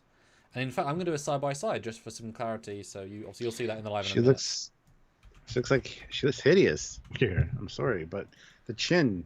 This is the whole thing about the chin. Distorted. You should pull up Jeff Dunham's Jose. I've got it in my video. It's Oh, okay. That's why I said I did. Olivia Julius, $5. Thank you. 250 likes. Good news. Puggy attack is canceled. Oh, excellent. 252 likes, which is awesome. But I think we can hit 275 with over 300 people here, guys. Hit the thumbs up. If you're on your mobile and you're not sure, if you got the live chat up, you don't know how to hit the like button, you just click the little X in the top right hand corner of the live chat. It goes away. You click the like button, and then you click the little dialogue boxes that say live chat to bring the live chat back up. Because a lot of people don't hit like because they're not sure how to do it on their mobile. So, but just thought I'd help you guys out with that. If you can, that'd be awesome. Thank you. So I'm going to bring up all three of her appearances because she looks different in all three of them. That's why I think it's a different person. Like, I think they're actually doing that on purpose. Because it does not look like the same actor at all, or actress. I mean, obviously similar, otherwise that wouldn't be. But yeah. Was it? What, you're saying all green people look alike, Samuel? Man. I'm sorry. But didn't mean to. Anyway, yeah, Stuart, she comes come on. on You screen. know I love Orion women. Everyone does. Oh, I do. So she says, it's been a while since we've seen a Starfleet vessel. Are you lost? Yeah. Anyway, yeah, we're here at the request of the citizens of the planet. We're just observational. She goes, oh, well, that's funny. You have a wanted criminal named Rin on board your ship. We'd like him back, please. You have no rights being observational when you're harboring a criminal, which is a great point, actually. Yeah. And even the line, out here, we don't bend to that kind of hubris. You got to throw in hubris there to tie us into the card. Fucking hubris. And to be fair, though, that is a fair point. You know, Starfleet thinks they own the place. I mean, this is far out. They have no jurisdiction here. Okay, so here's her 3 appearances, and damn. Guys, what do you think? Well, while they're looking at that, Tenchi2K7 puts in $5. Thank you. Osira, this Orion leader may be only a mid-boss, hopefully. Yes, hopefully. Yeah. And Chris Parnell has joined the channel at the rank of captain. Oh, so my welcome, God. Captain. We actually got a fleet admiral sign on last night during my first reaction review. So thank you guys for bolstering the ranks. That is awesome. That is beautiful. That does make a big difference. Thank you. I mean, the middle one and the one on the right look like they could be the same person, just with different lighting. But the one on the view screen is just totally a different person. Oh, it's Janet Kidder. Oh, I actually know her. I actually recognize. Wow, they definitely made her look different because I would not have guessed that was her. Like now I see it. Oh, that's so strange. Who is she that you would know? Because I have no idea. Let's see. But I would say the middle one looks less similar. Like the way the contours are. But yeah, just the chin's different, the hairline's different, as you said. Okay, what do I know her from then? Oh yeah, Continuum. I know from Continuum. Let's see. Oh, Earthfall Conflict. Well, not many of those. I guess a couple of those. Oh, maybe it's just Continuum. Oh, okay. Which is Canadian. I guess if she's a Canadian actress, it'd have to be a Canadian show, and there's obviously less Canadian shows, etc., etc. Oh, well, still newer. But yeah, what do you guys think? But yeah, I actually like her dialogue for the most part. She actually, like, she doesn't come across as menacing at all. She doesn't threaten them really. Like, she's not. I don't know what she's trying to do here necessarily. She's basically being polite. It's like, okay. Yeah. Cool.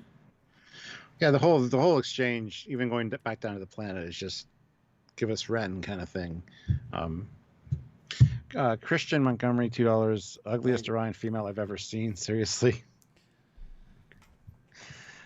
Yeah. Eugene, 200 rubles. I think Fantomas with Louis de Fun. Anyway, P.S. It's E.T. etc. Not X etc. Sorry, what? Etc. etc. Yes. Well. Although, is it tomato or tomato? Exactly. Exactly my point. And Love Birmingham or Birmingham. But I can't even say Birmingham anymore because I've learned how to say it properly. It's Birmingham. Blech. Yeah, but don't emphasize the H. Birmingham. Like just yeah. Just Exactly. it's a nice gentle word. It's not Birmingham. Why is there ham? This is Birmingham. And Lovable Larry says, thank you guys for everything you do to make my day better. Guys, are we making your day better? Guys and gals and in between. Are you enjoying this content? I mean, I'm having a nice time, Stuart. I always think I'm enjoying talking about it more with you than the episode itself. Because we always have a nice time. Absolutely, yeah. And it's good to hang out with like-minded people that are interested in this kind of thing. And so we welcome all you guys' input. So thank you guys for joining us. It's awesome. Yeah. But yeah, I think it's actually pretty good scene considering. But like I say, not menacing, which is a little bit confusing. What I think, and then we get another scene with them talking, and I have nothing to say. I don't like the performances, so I'm just gonna not say anything. There's nothing going on here really. It's the whole you're who's gonna come to help you when you need help. Well, we're family. Act like it. You're a coward, and they almost come to blows and whatever. Whatever. Anyway, the whole lifelong contract. He's broken his contract. And stories like that sound especially like slavery. Good dialogue. Oh, it doesn't surprise me that a Kelpian would frame everything in terms of enslavement. And he's like, if memory serves, the Orions were once enslaved themselves. So great, back and forth. Yeah, it's nice. But yeah, anyway, the Federation does not have the right to basically hold them. So.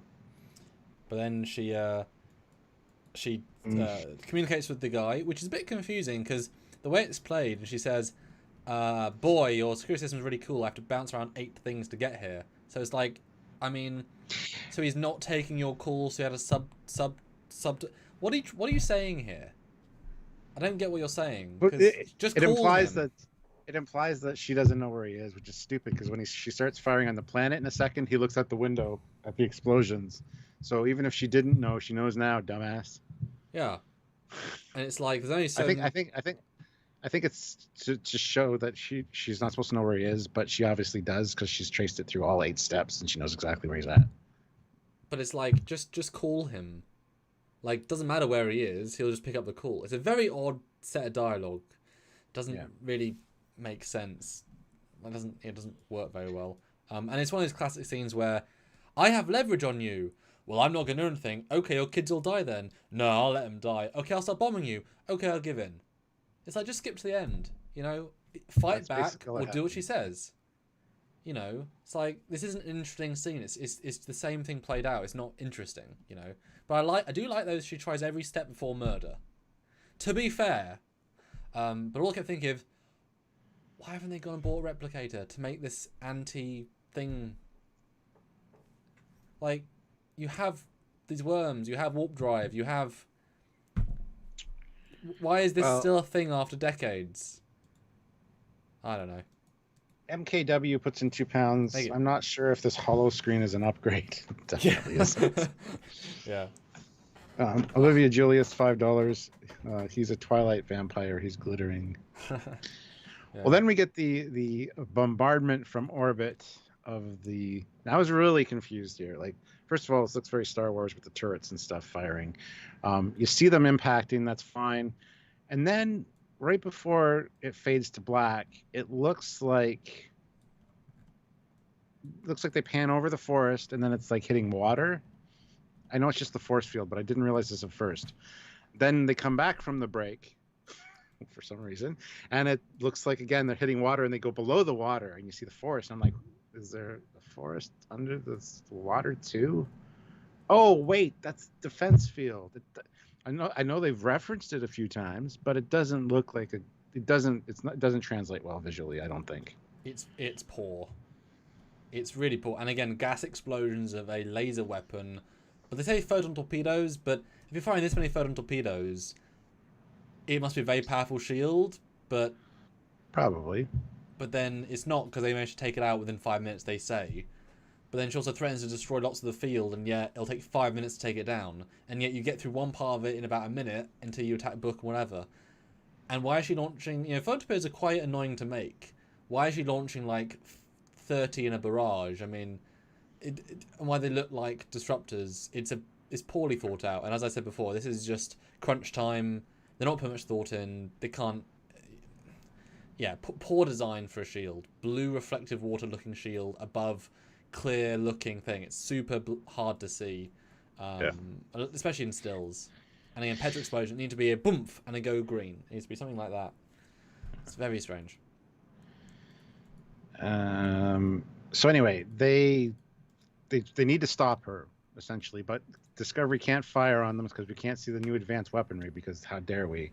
Anyway, no, they don't want the Federation involved, getting in trouble with the chain. So I love how it's Chili's idea, that what if it's not a Starfleet ship that fires back? Oh, hold on. Oh, I thought it. Never mind. But a rogue pilot who's going to be heavily disciplined when she gets back. And Detmer's like, "Are you kidding me right now? Are you sending a suicide mission? This is a heavy cruiser. That's a freighter. It's like sending Millennium Falcon against a Star Destroyer. You're dead, son." Oh, yeah. But before that happens, sorry, I kind of jumped ahead there a little bit. We get the Georgiou for some reason overriding the security encryption. Oh, is that? I thought that was in a minute. I thought we. Where is that? Yeah, it's coming up in a second. Oh, it's a little bit late. We haven't got. So well, they also asked the Andorian guy. I think is it this scene about? Yeah, the Andorian. Why is she after you? Can you help us? No. It's like, oh, okay. Yes. Yeah. Nothing happens essentially. Yeah, kind of a weird moment for sure. I mean, yeah, what a stupid line though. Like, well, a non-Federation ship. It's like, do you know that she's a smart lady? She'll know you fired, and she'll like this will start a war, Saru, you idiot. Like, I know he's an inexperienced captain, but this is exactly the same. Unfortunately, you're not crossing a line, mate. Well, it would have been more believable if it was Burnham. She disobeyed an order again, Vance. Yeah. Seriously? Okay, fine. Let's promote her just to get her out of the. But it's making Saru look like a bad captain because he can't control Burnham. He won't be able. He can't control Detmer now. Like, from Admiral Vance's eyes, it's like you cannot control any of your crew. You don't deserve to be captain of that ship. Anyway. Yeah. Olivia Julius throws in $2. 270 likes. Can we get to 300? Just pug it. Make Olivia pay. Yeah, guys, hit like if you haven't. Really appreciate it. So. Yeah, and guys. Anywho, $100 more. That's my goal. I'm just gonna say it now. Still a bit of time left, so $100 more bucks if you can. That's not that many fives when it mounts up, or a couple of tens. Let us know what you think about this. Yes, but then you got a weirdo little scene. Yeah, Georgiou tries to hack in for some reason, and then immediately Culber's there. He's like, "So yeah," she's like, "Out of my way, I'm dying." He's like, "It's not that cut and dry. Let's go find a quieter place to talk." She's like, "Fine." I'm assuming she's. I don't know what this scene is about. Well, I'm assuming she's using one of her old Section 31 hack codes to get into the system to access information. But this is also surely an updated system with 21st century tech. So why would she wants to go help Burnham, and he's like, "You were a liability to her last time. You almost got her killed. So you're not going down." Well, no, the scene is just her working out by herself what's wrong with her, like, which makes sense. And then red alert. Then I want to go help Burnham. So I kind of like the. She finds out I'm dying, which I like his response. Like, it's not that complicated, like you said. But yeah, she can't go down. So it's a bit of a, but it's like, really, why can't you just go to your quarters? Why are you doing it in the middle of a corridor in front of everyone? How stupid are you? Like, what are you doing? You know, and at least go to the corridor that isn't like. There's only so many corridors that are filled with people. You've only got 78 people on the damn ship, or about 70. Most corridors are empty because a few of them have 45 people in them. We've seen them. There's at least 10 people per corridor. Go to an empty corridor. It's not hard. We saw them. Olivia Julius, though, $5. If we get to 300, she'll give a big super chat. So, guys, 24 more likes, and we'll get a big super chat from Olivia. Can we hit 300? I think we can. So please hit that like button. Let's see what kind of big super chat she has in store for us. Anyway, then we get them Book and Burnham running away from the explosions. Petrol explosions as small as a little grenade. They're micro photon torpedoes because it's the future. Even though they're fired from a ginormous turret. Yep. See, I'd be fine with it if they said, if we cut to the Ladies' Bridge, said, you know, fire a spread of micro torpedoes. So like you're bombing a massive area. You know what I mean? Like each one torpedo is 8. That'd look really cool. And this happens in all sci-fi. Like they have to do a physical explosion on set, but it looks crap. Like I don't buy it for a single second. They're being orbital bombarded, and it's like, and also the way they say it, the dialogue is like, one of the generators is offline. We're gonna go repair it. It's like, you understand you're being bombed by orbit by a massive spaceship. They're gonna fail quicker than you can repair them. What the hell are you doing? Like, that's not a solution. You know what I mean? Like, what is non-thing to do? It's weird. Well, back on the ship though, they're looking. Are there any weaknesses in their defenses? Not that we can see, sir. Are there any vents that we can fire a proton torpedo into? Tell me. Yeah. And Rin's like, well, I've climbed over every class of ship on salvage duty, so I know some. And this is where the whole plan comes up of we can, we don't want to get the Federation involved, so we'll get Detmer to go off on this mission. So yeah. Zeraxis, though, $10. Ooh. This whole episode was a roller coaster for me. Some great bits involving Georgiou, Sorrow, Tilly, but had a ton of badly thought out stuff and poor CGI effects. By the way, when is your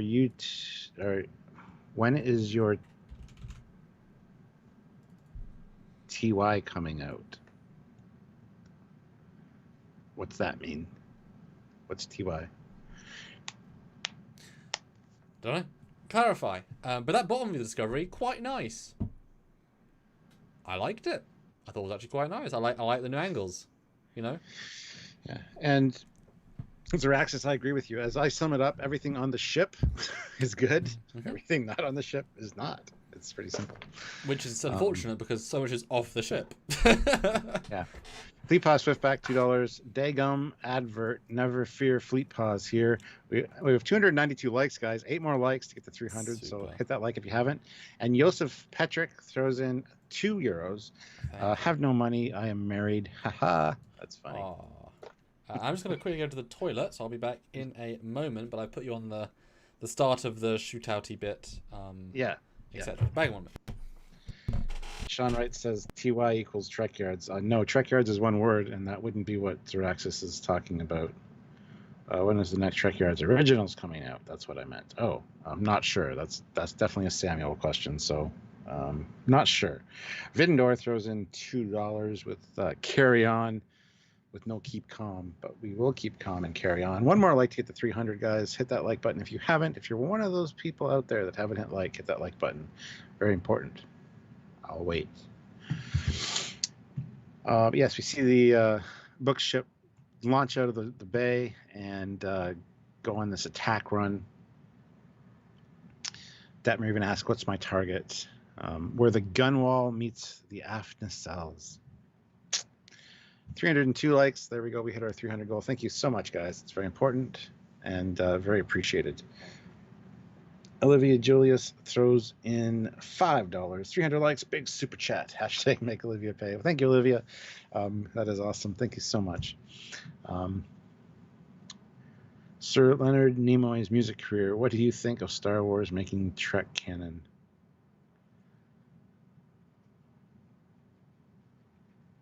Star Wars making Trek canon. Very confused by that. And canon, I don't know if you mean canon like shoots a cannonball, because that's what you spelt, not canon as one N, which is what the canon I think you're talking about. So I'm very confused by that comment.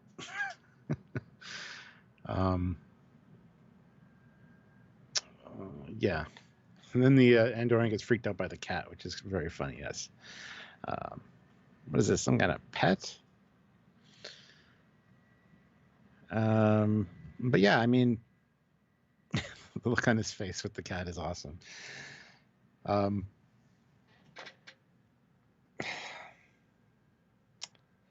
This whole thing with her, and I have the proper co-pilot thing, doesn't make much sense to me. I don't know why it's a thing.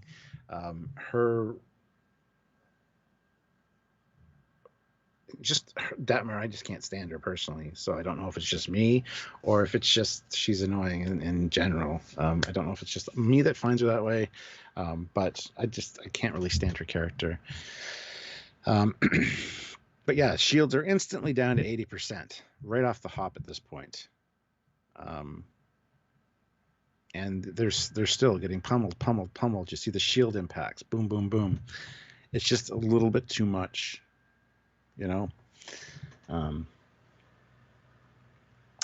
5J5, so cats now all over the universe, probably. Karshep is Grudge, a flirting type being. Don't know what that means.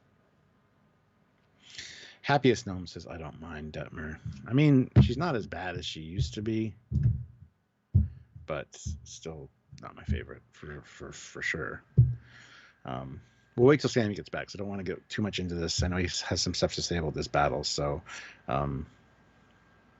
They were at 10%, a little too long in my opinion. Oh, absolutely. That's one of the big problems. You could say, boom, down to 50%.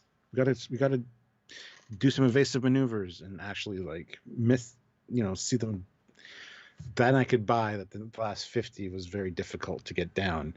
But yeah, to say right off the hop that they're down to 80% was a little extreme. Hey, buddy. Hey, I know you want to talk about this battle, so. Yes. Although, did you read Xerax's follow-up? Yeah, Trekyards Originals. What was your answer? Well, my answer was I'd have to ask you. Oh. Okay, then. Samuel, when's the next Trekyards Originals? January. Gotcha. Because Discovery. And Olivia Julius throws in $100. There's that big super chat she was promising. Wait for me to come back. What a gal. That's because she likes you. Nah. Fine. Here's a big super chat. Please enjoy, and hopefully one day we can do a USS Julius. Right now we're at 308 likes. Can we get to 350 likes? Make Olivia pay. I still have 175 letters. This is a really long. Oh, just hug it. Hit it. That's good. Darth Duck throws in €2. I missed the good old phaser beams. Much better. Yeah. I mean, you can tell the team doesn't like beams. Like, not that they haven't used them. Just they are clearly more Star Wars fans that like pew pew, because it has more kinetic force. But the problem is when you fire lots of particle beams that do nothing, and lots of explosions that do nothing, there's no tension, because there's nothing going on. It's just window dressing. At least with Star Wars. If you watch those space battles, like often fighters kill other fighters in a couple of shots because they haven't got strong enough shields. So you get a sense of force and destruction, but there really isn't. Yeah, I mean, I'll let you finish Super Chats and I'll jump in. But I'll be very, very quick with my review because it's really simple about this battle.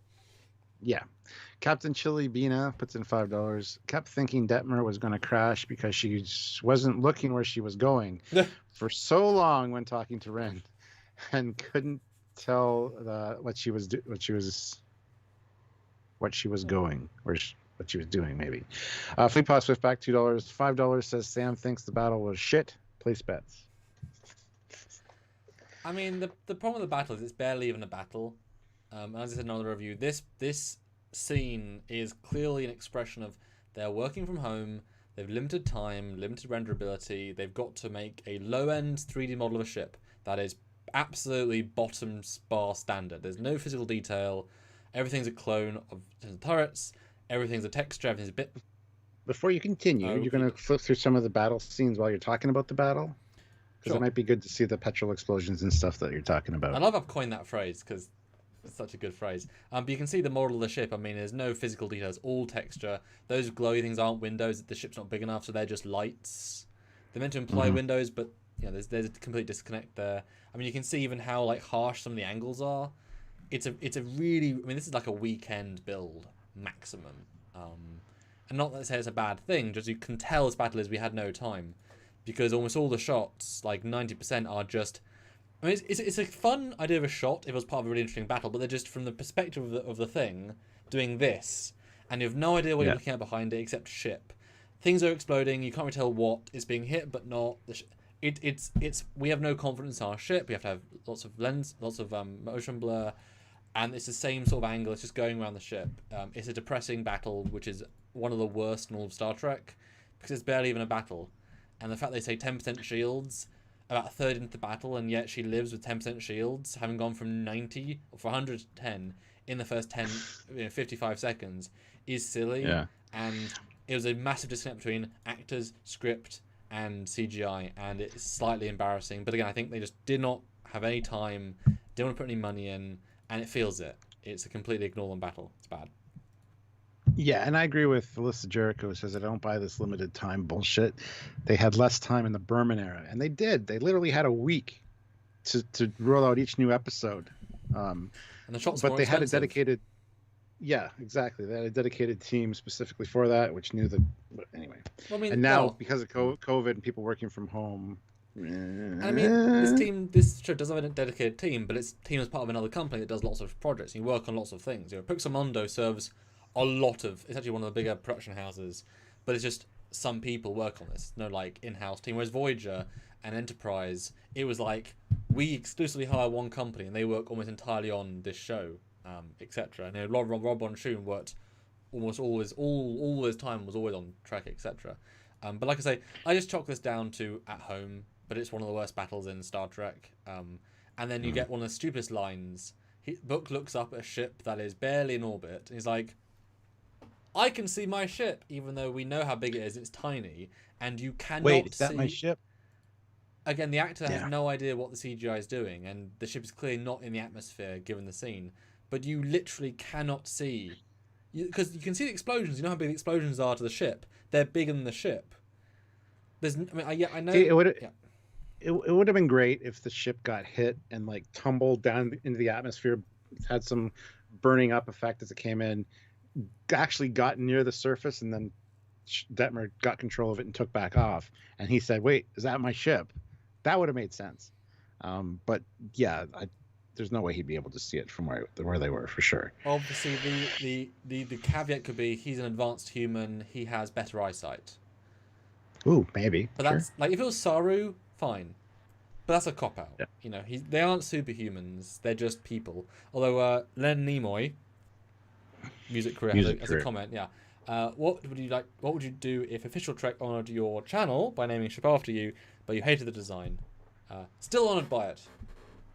Yeah, still an honour. Yeah, unless it was deliberately a ship that they hated and they blew up and everyone ridiculed. It's the Trekyards. We hate this ship. Fire torpedoes! And you see it crumbling and people dying. Like if they treat it like a bitch, we're like, oh, that's sad. But you know, I mean, yeah, still on it. George Nees puts in €5. The phaser array looked much mightier than the cannons. DS9, the scene where the Galaxy class broadsided the Galore Keldon, in my honest opinion, just epic. Yeah. It's sad when they did better battles 20 years ago in less good softwares with less time. Oh, yeah. Yeah. Olivia Julius, $5. Technically, isn't a car's engine a petrol explosion? Well, it's a bunch of them. Tiny ones, yes. But the argument is, why is particle beams hitting a particle shield causing fireballs? In a non-atmosphere. Yeah, but there's nothing to combust. And it just becomes noise. It's just visual noise. It doesn't work. Because not that it doesn't... Like, you can do stuff that doesn't make sense. That's fine. But it doesn't look good because it just becomes... Like, even Detmer says in the first run, it's like, am I even doing damage? It's like, well, you can't tell because there's just noise happening. Because at the end, she does get through the shields and causes petrol explosions. And you're like, okay, great. But there's always petrol explosions, so you could easily, a less trained audience member would not see any different. It's weird. Crosses puts in £10. So thank you. I went back to see what you were saying during the two doctors scene. Is Dr. Pollard confirmed as the chief medical officer? Seems weird to me that she would have a lower rank than Hugh. I realize we've had a low rank CMO before. I think she's been referred to on screen as the chief medical officer. Yes. And I mean, he's highest rank doesn't necessarily mean you can turn down the job. Maybe he just wants to be a doctor without responsibility of being the chief doctor. Because chief doctor means you have to do all the paperwork.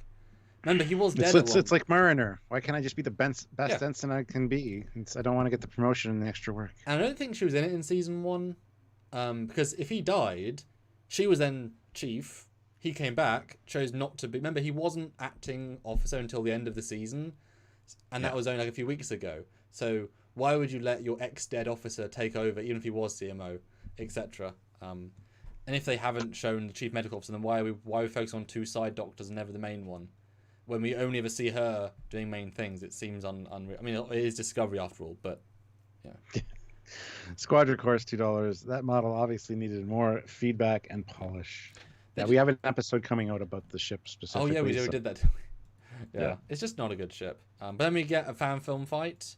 Some people in a forest. And is it just me, or do these guns look like they're made of wood? Which I actually kind of liked. Wood stocks, yeah. Very cool. But, I'm back to space battle. They're fine. Who cares? Space battle. The guy does nothing. Like, he's a shitty co-pilot, and I hate the fact that he's a good co-pilot. He does nothing. Especially as the one point of him being there is to tell her where to hit a la Death Star. He tells him a place to hit in the first run, which is not where she hits later. So he tells him the wrong place. and then after they're almost dead, tells them the real place, and does nothing else. And it's like, and I don't get the whole, you're the only one who's ever stood up to her, correct? How'd you know that? I didn't, I guessed. But for what it's worth, I have the right co-pilot. He's not doing anything. He should be firing weapons. He should be doing something to aid her. She's the pilot. He should be the gunner. Like, yeah. And then, this is her dealing with her PTSD. She says, if you face something, you can beat it.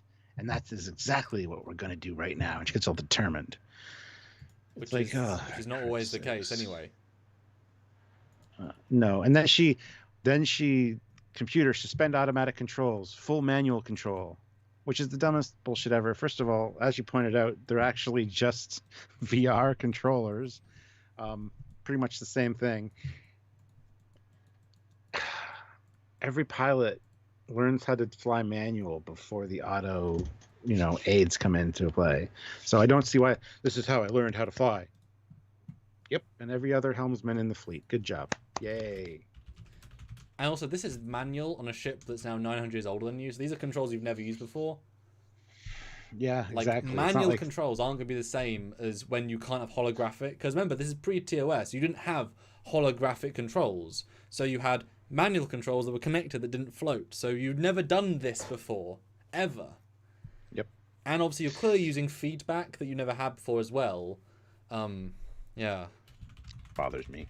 Christian Montgomery, though, $3. I would trade my AR-15 for that rifle. Maybe.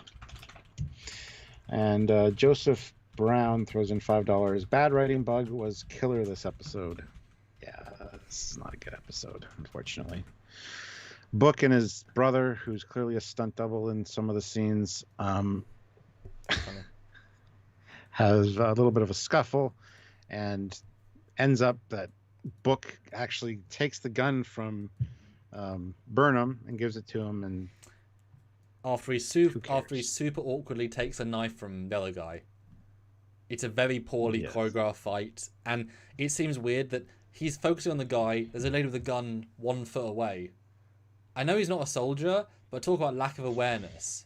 Like, she's got a gun in the entire scene, and then you're just like, oh no, it's bad. It's total shit, this scene. Just crap. But Burnham does nothing.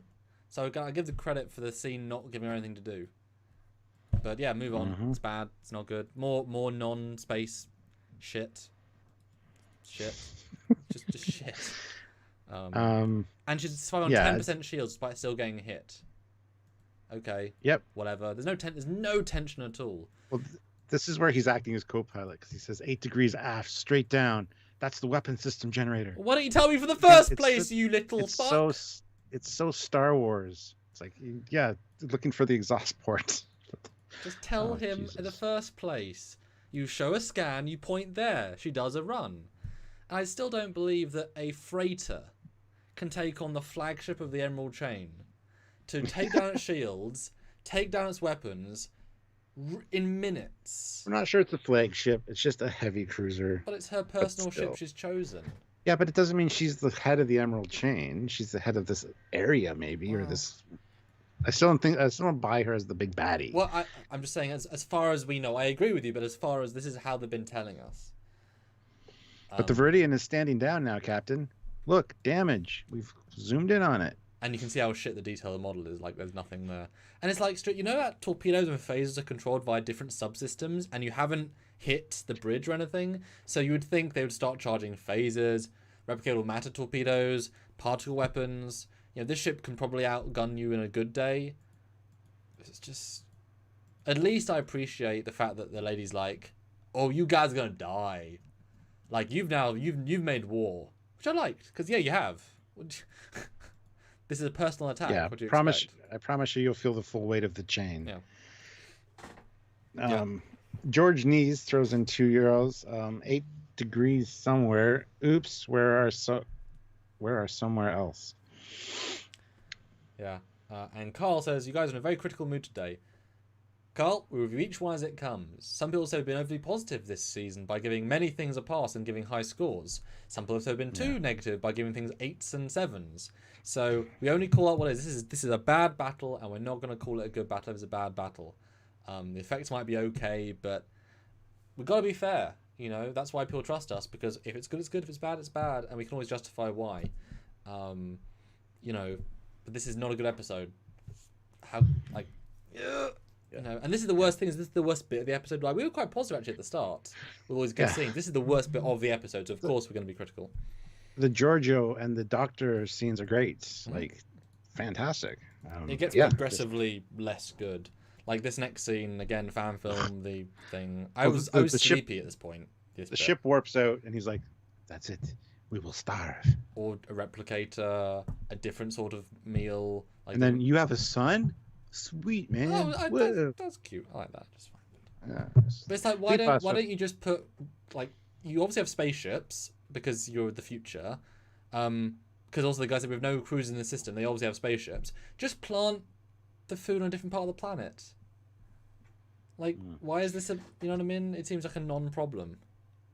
Fleet Pass fifth back, $5. I was right. Sam thought the battle was shit. Here's $5. At least we got a space battle. The Falcon versus the ISD. Is that Trek? Yeah. That's Trek, right? Yeah. Oh, yeah, and Caleb Thomas. I loved all the B plots, but the A plot was just meh. Yes. Yes. Simple summation. Well done. Well, then Michael Burnham has to save the day. You're both empaths, right? Can't you move the sea locust out to sea together? Oh, not with just two of us. Who said anything about just the two of you?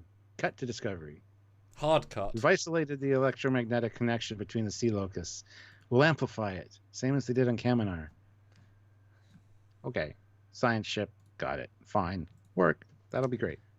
Although briefly, Carl comes back on my point. That was my point. You were being positive most of the season. Yes, which tells you how bad this one is. Yeah. Darth Duck puts in €2. Remember Defiant versus Negvar? Versus this. But they also explicitly said we can't target them. Because they got so close that was the whole point. They can't target you, you're too small. And every hit was like, oh no, shield's down to 50%. Like, it was actually quite a specific battle. This one is not. They hit them the entire time, yet they can't win. You needed a line where you cut the Emerald Chain's bridge, and the guys say, the ship's too small. Like the Death Star? Like the Death Star. Shit!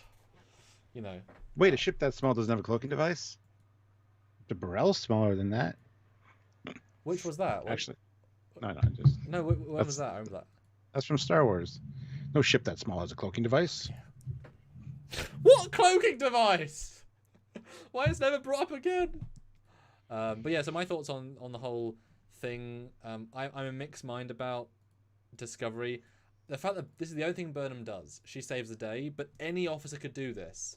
It was not her doing it, it was just science doing it. Because they say we haven't seen Federation for a long time. They clearly haven't got real spaceships, I guess. Definitely not scientists, whatever. So it's just a case of, we've got an advanced science ship with a good crew, and I've got an idea, and we managed to science it. But in the episode, it feels like, oh, this problem that's been destroying our society for 30 years, we fixed it! Because we are Discovery! That's how it plays, which is awful. But you can make it make sense, but it's a really cringing. The fact they're in the same part of the forest, I mean, she literally beamed up, and then 5 minutes, she's like, I solved your generation problem. It's like, what? It's poor. It's poor. Samuel, Bill Shatner is in the chat. And he says, live long and prosper, you glorious bastards. Yes. Live long and prosper, Bill. Thank you, Mr. Shatner. Met you several times. The last time was incredible, so thanks so much. Oh, Jarrett, by calling this fan film quality, it's kind of insulting to fan films. Fan films are about people who actually care about the material. If you're paid actors, you're understanding how bad it is. The thing is, though, Sneakwood does love the show, and Jonathan loves the show. So at least two of the people in that scene on that forest love the show and love what they're doing. So it's more just, as simple as a fan film. But anyway, Book and his brother, they do their magic head thing. They chant, and win the day with the beam coming out of the planetary sensor dome. It's great to see it used for something. It should have been the deflector, obviously. Like, why isn't it the deflector? But I mean, it's also the future now, so they can make that the deflector, I guess. Yeah, it doesn't have to be the deflector. It shouldn't be the deflector, especially for a TOS era ship, even though it has been upgraded. I disagree. I think the planetary sensor dome is good for that kind of thing because it's an electromagnetic thing, like a scan. So it's fine. It's just never used that way in the show, so it feels like no, like you never see the lower planetary sensor dome ever used. Period. Just feels like a TNG rookie mistake of like that phase is coming out of the deflector. It's no. I think it's fine. It just feels like torpedoes out of the warp engines. Although the shot of the ship looks nice. I mean, finally get a close up on the non-deflector. It's just a hull plate. There's nothing there. There's no detail. It's weird. But Detmer got her mojo back, and she's all like, yeah, I went all manual. No, I did, for real. Ask him. The thumbs up was funny. I liked that. But honestly, it's a bit cringe that all the bridge crew are sitting together. It's like we're the uncool kids that no one talks to, so we sit together. Honestly, we're the second team. We never interact with the heroes. We're never with them on missions. We're the B team, and we all eat together because we're the only friends we have. It's a little bit sad, you know? Just the way it plays. And it's like, give them all, if you're going to have this nice thing, give them all fun lines. Don't just focus on Roshcom and Detmer, you know? Yeah. Let me get Tilly come up to talk to Ren. You're a freaking hero. I'm important as the cat. Yes, you were. Almost. But anyway, yeah, dude, we always heard how deceitful the Federation was. You want to scare an Andorian kid, telling you to send him to Starfleet camp, or Federation summer camp. She's like, that's not a thing. That's pretty funny. But yeah, then he tells her the secret that the Emerald Chain doesn't want anybody to know, I guess, that he knows, is that they're running low on dilithium, and now you guys know. So, which is not like I said, it's good. You know, I like that. Makes sense. They're the ones that had loads. They're the ones that are using it to exploit people. It makes sense. Why would he be the one that knows it? I'm assuming his punishment for like he was obviously someone important who led a insurgents and then sent to the other planet as a punishment. But when you see him in the show, he was a guy that stamped stuff on people's necks, and for him to have seen all the schematics of all the ships in the fleet, including a potential flagship, and to know the secret, he must be someone really important, like really important. Even though he plays it super low key. So at least there's something there we know we're going to get to, and certainly Tilly's a good here. Although it's weird to see them both together, like they've only sort of interacted. It's like you're not friends yet, so they kind of jumped one scene shark. But yeah, fine. Your favourite scene, Stuart. Your favourite scene. Oh, what, the next one? Walking through the corridor with his family. Your favourite scene. With his kid. Now, this is obviously somebody's kid that works on this show, probably. They decided to bring him in, and he's like, "Oh, I like the Lizard Man," because it's clearly not an actor. And I think it was probably a line of dialogue the cameras were rolling, and she's like, "Hey, you want to go peel off some of his face?" Meaning the prosthetic, like for the actual kid, not the character. And they're like, "That's good. Let's keep that. He's a lizard guy. We'll add in a line at the beginning about him shedding." Perfect. Done deal. It's a golden moment because the rest of the lines were things that the kid was in were shit. That's the most genuine one. We'll go with it. We'll add a line. It's fine. That's kind of what I think happened anyway. Don't like the kid. Obviously, in reality, it's them trying to make a cute little moment, but it felt odd that she hasn't met the child and she's acting like it's her. She's too buddy with the kid. It's weird. It's basically Book's nephew, so she's got to show that she's got the parental instincts. Yeah, but she's not that sort of character, really. I mean, she's more this year, but I don't know. And why would you? I don't know. You take your son around this ship. It's a bit of just. It's a. What we're kind to this on Discovery with his son. Why? That's weird. But yeah, I mean, I like that it just being someone's kid on set because this scene doesn't feel organic. I think the line was probably deliberate with the guy, but it's like he was in his quarters. Why is he now walking around if you can still peel his face off? That's inconsistent. And then the dialogue here is okay. Yeah, the whole Book's a stupid name. Oh, whatever. You're going to tell me the story about it? Yeah, because there's a story. Don't worry. Well, as long as it doesn't take 15 years to hear it. It's his best Don't call scene. me brother. It's corny. All right, I wasn't going to. See you later, brother. Yeah. It's okay. But I do like, obviously, the sense that Book's like, you know what, these guys do good. And obviously, in the next thing, he's like, maybe he's joining? Maybe? Well, confusing. the brother, this guy says, seems like the Federation can use some empath perspective. Mm-hmm. It's like, are you planning on joining as well? Like, or are you talking to Book? Like, it was just weird. Anywho, then we cut to the Hugh and Stamets with Adira. They're sleeping. And you had a great line where you said they kind of feel like it's their adopted child. Yeah. Which is a little bit far for me, but I get what you mean. Yeah, because in the beginning, Georgiou says, "I would poison your children." He's like, "If I had time, I'd have kids." So it's like Hugh's probably interested in having kids. Stamets, of course, is getting closer to Adira and kind of getting that fatherly vibe every time he talks to her. So I think which is a little bit quick, to be fair, but it's fine. I think Hugh and Stamets are either going to have a kid at some point, adopt a kid, or take her in as, I don't know. Anyway, nice little thing here. Don't, just let them sleep. At that age, because still don't 17. Don't treat them like a kid. Well, for all intents and purposes, they are a kid. Yeah, the body is 17, whereas the alien inside their stomach is 900. It's like, yeah. But it's nice. And I kind of it is odd though, the anticlimax of we're waiting for the message. 87%. Okay, moving on. So it's a little bit odd. But I think next week we're gonna like slam right into that, and it's gonna be a hard hitting message. So I think they're focusing on certain aspects of each episode, so I'm actually okay with that, and it's nice enough.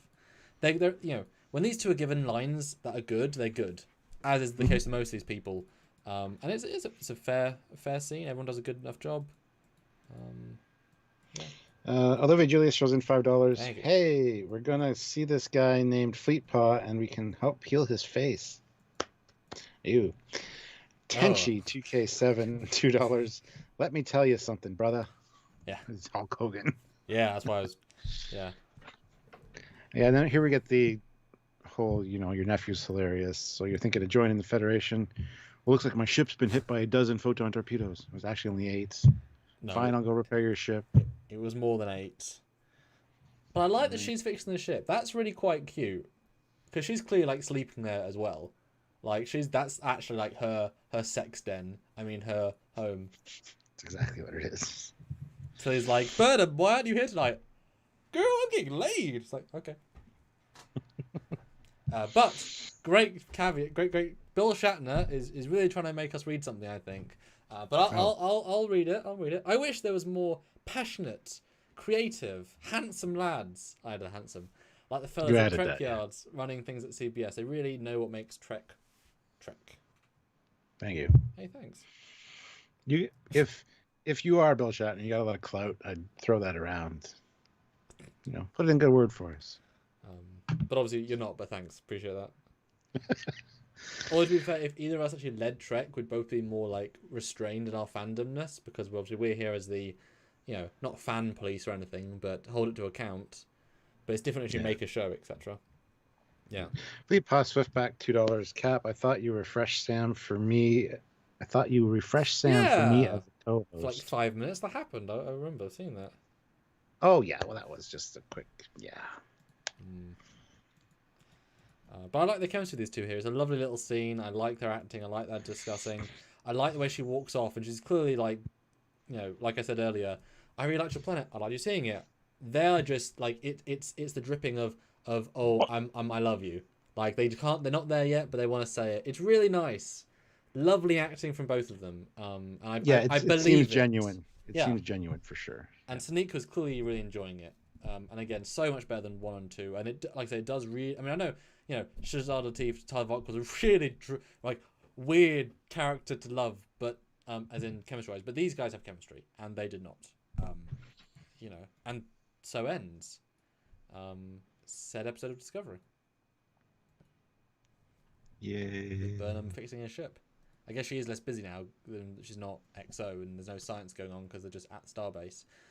And then comes the best part of the episode next week, which everybody wanted to talk about in my live first reaction review. So we'll talk about that on Tuesday and Wednesday. Keep calm and relax. I'm glad, actually, nobody's been mentioning it in the chat, which is great. So now that I've mentioned it, now everybody's going to talk about it. Sorry. Yeah. Anyhow, So, guys, time to super chat your scores. Any super chats scores that we get, I will read when we're done, kind of giving our review and score. And any of if you don't want to super chat your score, you just want to put it in the regular chat, Samuel will read those out as well. And don't forget, there's the last super chat slot available if you want to get that as well. So like, there's lots of fun reasons to super chat right now if you want. So yeah, and I do want to know your scores. I legitimately want to see some scores here. I know I've got a lot of mares, but give us your score. I'd love to know where you, because a mare can be anything from like a 3 to a 6 or 7. Hey, your score. So let us know, of course. Yeah, that's what I said. Like everything on the ship was great. I liked the Georgiou moments, which is odd for me. So those were really well done for me to like the character and the dialogue. Plus, Dr. Hugh's awesome, or Dr. Culber. Anything with him and Stam, anything on the ship was good. Even the stuff on the bridge was pretty well done. Although maybe I think some of that though is because some of it was okay, but seems better compared to the stuff on the planet. Whereas if not to say it was bad, but I think there's a slight disparity where you're like, oh, that's better because, yeah, you know what I mean? Not to say it was bad or anything. If the main story was better, it would probably have been like, well, that stuff's the weaker part. But because, just a slight note there. Yeah. So between this, like even the Detmer stuff with the flying, it was so, the whole battle felt too Star Wars, too weird. Seeing the ship from the planet's surface, oh, is that my ship? Like just some stupid, disparaging things which didn't make any goddamn sense. It's very Discovery Season 1. Yeah, and I'm not a Detmer fan, so it didn't excite me. So anyway, for that reason, I'm gonna give it a 5 out of 10. It's just kind of it is still better than some of the first season stuff, and I think the character building and the stuff on the ship makes up for the boring bits, because this was a boring episode if you really want to break it down. So yeah, that's kind of where I stand. 5 out of 10. Very easy cut and dry for me. Yeah, and just for clarity, that is your that's your second least favorite, but by his hair. The lowest was 4.5. Which episode was that? Guess. I don't remember the episodes. So the first one. Oh, with Michael. Yeah. Okay. Yeah. This is better than that one. Yeah. Which surprises me because that's okay. Yeah. I mean, it's funny. I walked away also thinking it'd be a 5, but then being like, but there's good stuff. But if the main storyline is not good, you can't give it a high score. You know. I was originally going to give it a 7 last night. Was what I was thinking. Yeah. But then after talking about it twice today, it's just. Yeah. No, it's a 5 for me. So yeah. Sorry. But yeah, like this is the opposite to what season 1 was, where most of the character stuff is bad and we don't like them, we don't care, nothing about it is good. But the story's like, okay, this is we're doing some stuff. This is the exact opposite, where now they've genuinely built some of the characters to be enjoyable to watch, and the script is generally better. So you give the characters a good interaction, it lightens up the episode. They're more positive. They're all positive scenes. Even the Georgiou, like the way you can tell her being negative is her defense mechanism. So you kind of take that with a pinch of, yeah, but you're still here being examined, so you get it. You know, there's nice balance there. But if the main story is not interesting, and if you cast a villain who is not well suited, and you cast a brother, for me, who doesn't serve the role well, and that is rare for this show, to just cast someone I find not good in the role. Normally they're quite good at casting, even if they're okay. Like even like the Orion, nephew, he's like pretty good. Yeah, I see it. Yeah, and the cop at the first episode, there's good casting. This guy just missed the mark for whatever reason. I don't know. But I genuinely like that we're pushing the buck down the road with the main storyline, because we've got more fun scenes with the characters, and I want it to be a 2-season arc. The pace of this season it can't be a sudden wrap up. It's gonna be more, and I appreciate if this was a better actress, better cast anyway, to play the villain lady, that this would have been the epic moment of here she is. This is the Emerald Chain I've been saying since episode 1. That's got a grip on the galaxy, or at least the quadrant. Kind of fell flat, but I will not watch this one again. But that's okay. And next week seems interesting, confusing.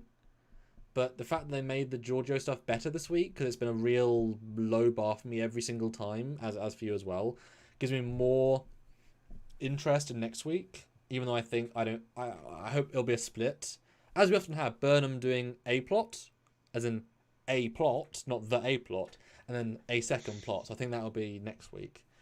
So yeah, so Stuart. My score. 5 as well. I mean, I can't give it more than a 5. You know, average. Doesn't do anything good really. And a few moments it does a lot of things poor. So it's for me. I thought for me it's the weakest of the season. Let's see if it is the weakest of the season. Let's go through some super chat scores then. Yes, it's the weakest of the season by 0.5. That's funny. It's your second weakest, my weakest each by 0.5. That's interesting. I like that. Yep.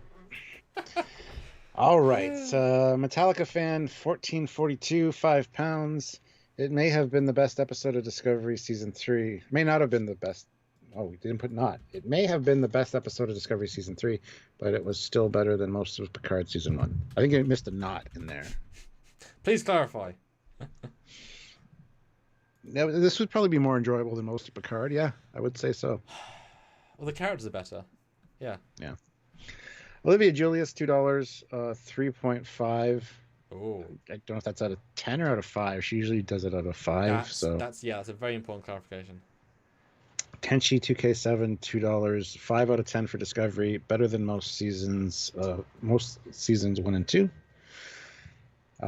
Fleet Pod Swiftback, $2, 5.5 out of 10. B plot good, A plot and battle drug it down. Yeah. George Nees, €2, 5.1. Felt a bit like Star Trek, but was meh. Eugene, 200 rubles, 4.5 out of 10. Off-brand Star Wars battle. Happy Rays and the feeling of first episode being retconned already. Not a different quadrant far, far away, but a backyard one day away at Warp. And Christian Montgomery, $5. Bones to the bridge. Shut those goddamn shuttle bay doors. There's a damn draft in here. Good night, all. And Metallica fan 1442, £2. Yeah, sorry, missed the not the best episode. Yeah, figured as much. Thank you for the clarification. But to clarify, a 5 is not we hated it. No. That's an important clarification, guys, because we are very clear when we feel. And the fact that we're both exact, and we did not normally do the same score for Discovery. Just to clarify, we're normally a little bit off. So that must tell you something about this episode. But yes, let me read the non-super chat scores, which obviously you're welcome to put in. I like to see so many. Let's see where we land. But I get the sense we're on about the same page with our audience. Xavier gets the first with a 5. Our regular Xavier. 6.5. 6. 2 from Brandon. 4. 5. 4. 6. 5. It makes no goddamn sense out of 10. Okay. 3. 5. 6.9. 6. 4.5 or 5 out of 5. 4, 5, 5.5, 5, 2. Xavier again, 5. Dude, you got 2. Does that mean 10 out of 20? Gosh, yes. Greedy. 3, 7 from Philip with 2 P's. Fair enough. Also 7 from Devereaux. Okay. 6. Dream out there. Breaks the score system by saying -3 out of 10. So it's worse than the Nazi propaganda, which is, bad. Because that's like a 0 out of 10. So really, really bad. Yeah. 7. Oh, and let's give them credit for a second. This Joker says they did fix the comm badge. So for those that are waiting for us about the next time on, we're not doing it today, but they did fix the comm badge. Yes. So yay, credit for them in this pre-recorded episode. 6, 7, 3, 6, 7.5. Trevor -200 out of 10, even more breaking the scale. 7. Wow. -3 again, Dreamer. So now he's -6 out of 20. I'm getting Trekyards Trekyards says I give it a 5 out of 10. We said. What are you doing? You should read it. Let me see it. If that's I figured you'd skip over it because it was highlighted. Oh goodness. 7. 5 -3 again. Drew there. Stop putting it 3 times. And the sad thing is, this is a Jonathan Frakes directed episode, and that really drags his average down because his have been the best of Discovery. This is just not there. And when you're given shit, I guess you can only mold it into something so nice. Season 1 stuff though, here's the Universe best ones.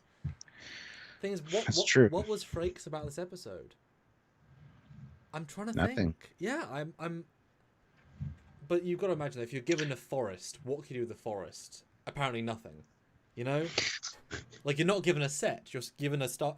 Hey, he was having an off day. But the thing is, you've seen Stargate. You can make a forest work really well.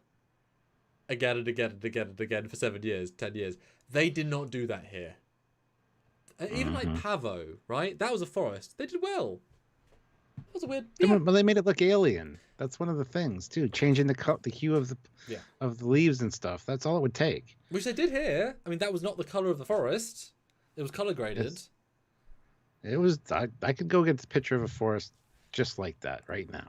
Well, not right now because I can see it in their skin tones. It's color graded to accentuate. But true. It's color graded. Don't worry. It's more glowy. But yeah. It's a unified orange. You wouldn't have that with otherwise. But yeah, okay, so guys, scores pretty much in line with us. A lot of mez. But yeah, we're from Frakes. I mean, I get the best scenes we like are probably because of Frakes. Like, he directed the nice moments. But it was fun about being a director. You don't get unlimited control over the script because it's not your script. And so, like, even if you're directing comedy or fun lines, if the lines aren't fun or comedy, like, what can you do with them? And you're not going to tell, like, especially actors now several seasons in. You know, if Frakes directed an episode of Voyager, say, and he said to Janeway or Tuvok, act different to the character, they might say no because it's out of character. So a director can only do so much because the characters also know what they're doing. Stuart, your eyes are acting to me. What's up?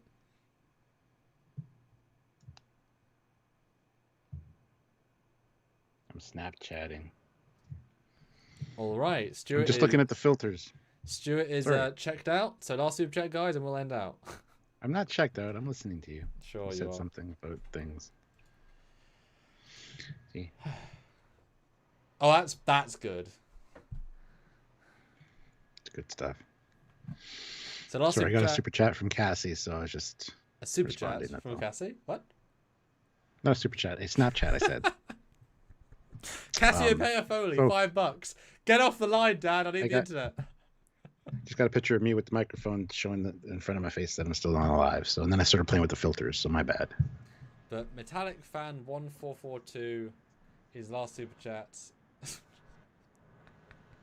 That's some good shit. But I am. Yep. I was gonna say yes. Last super chat slot, guys. Come on. Let's go. Metallica fan. What? He's got it.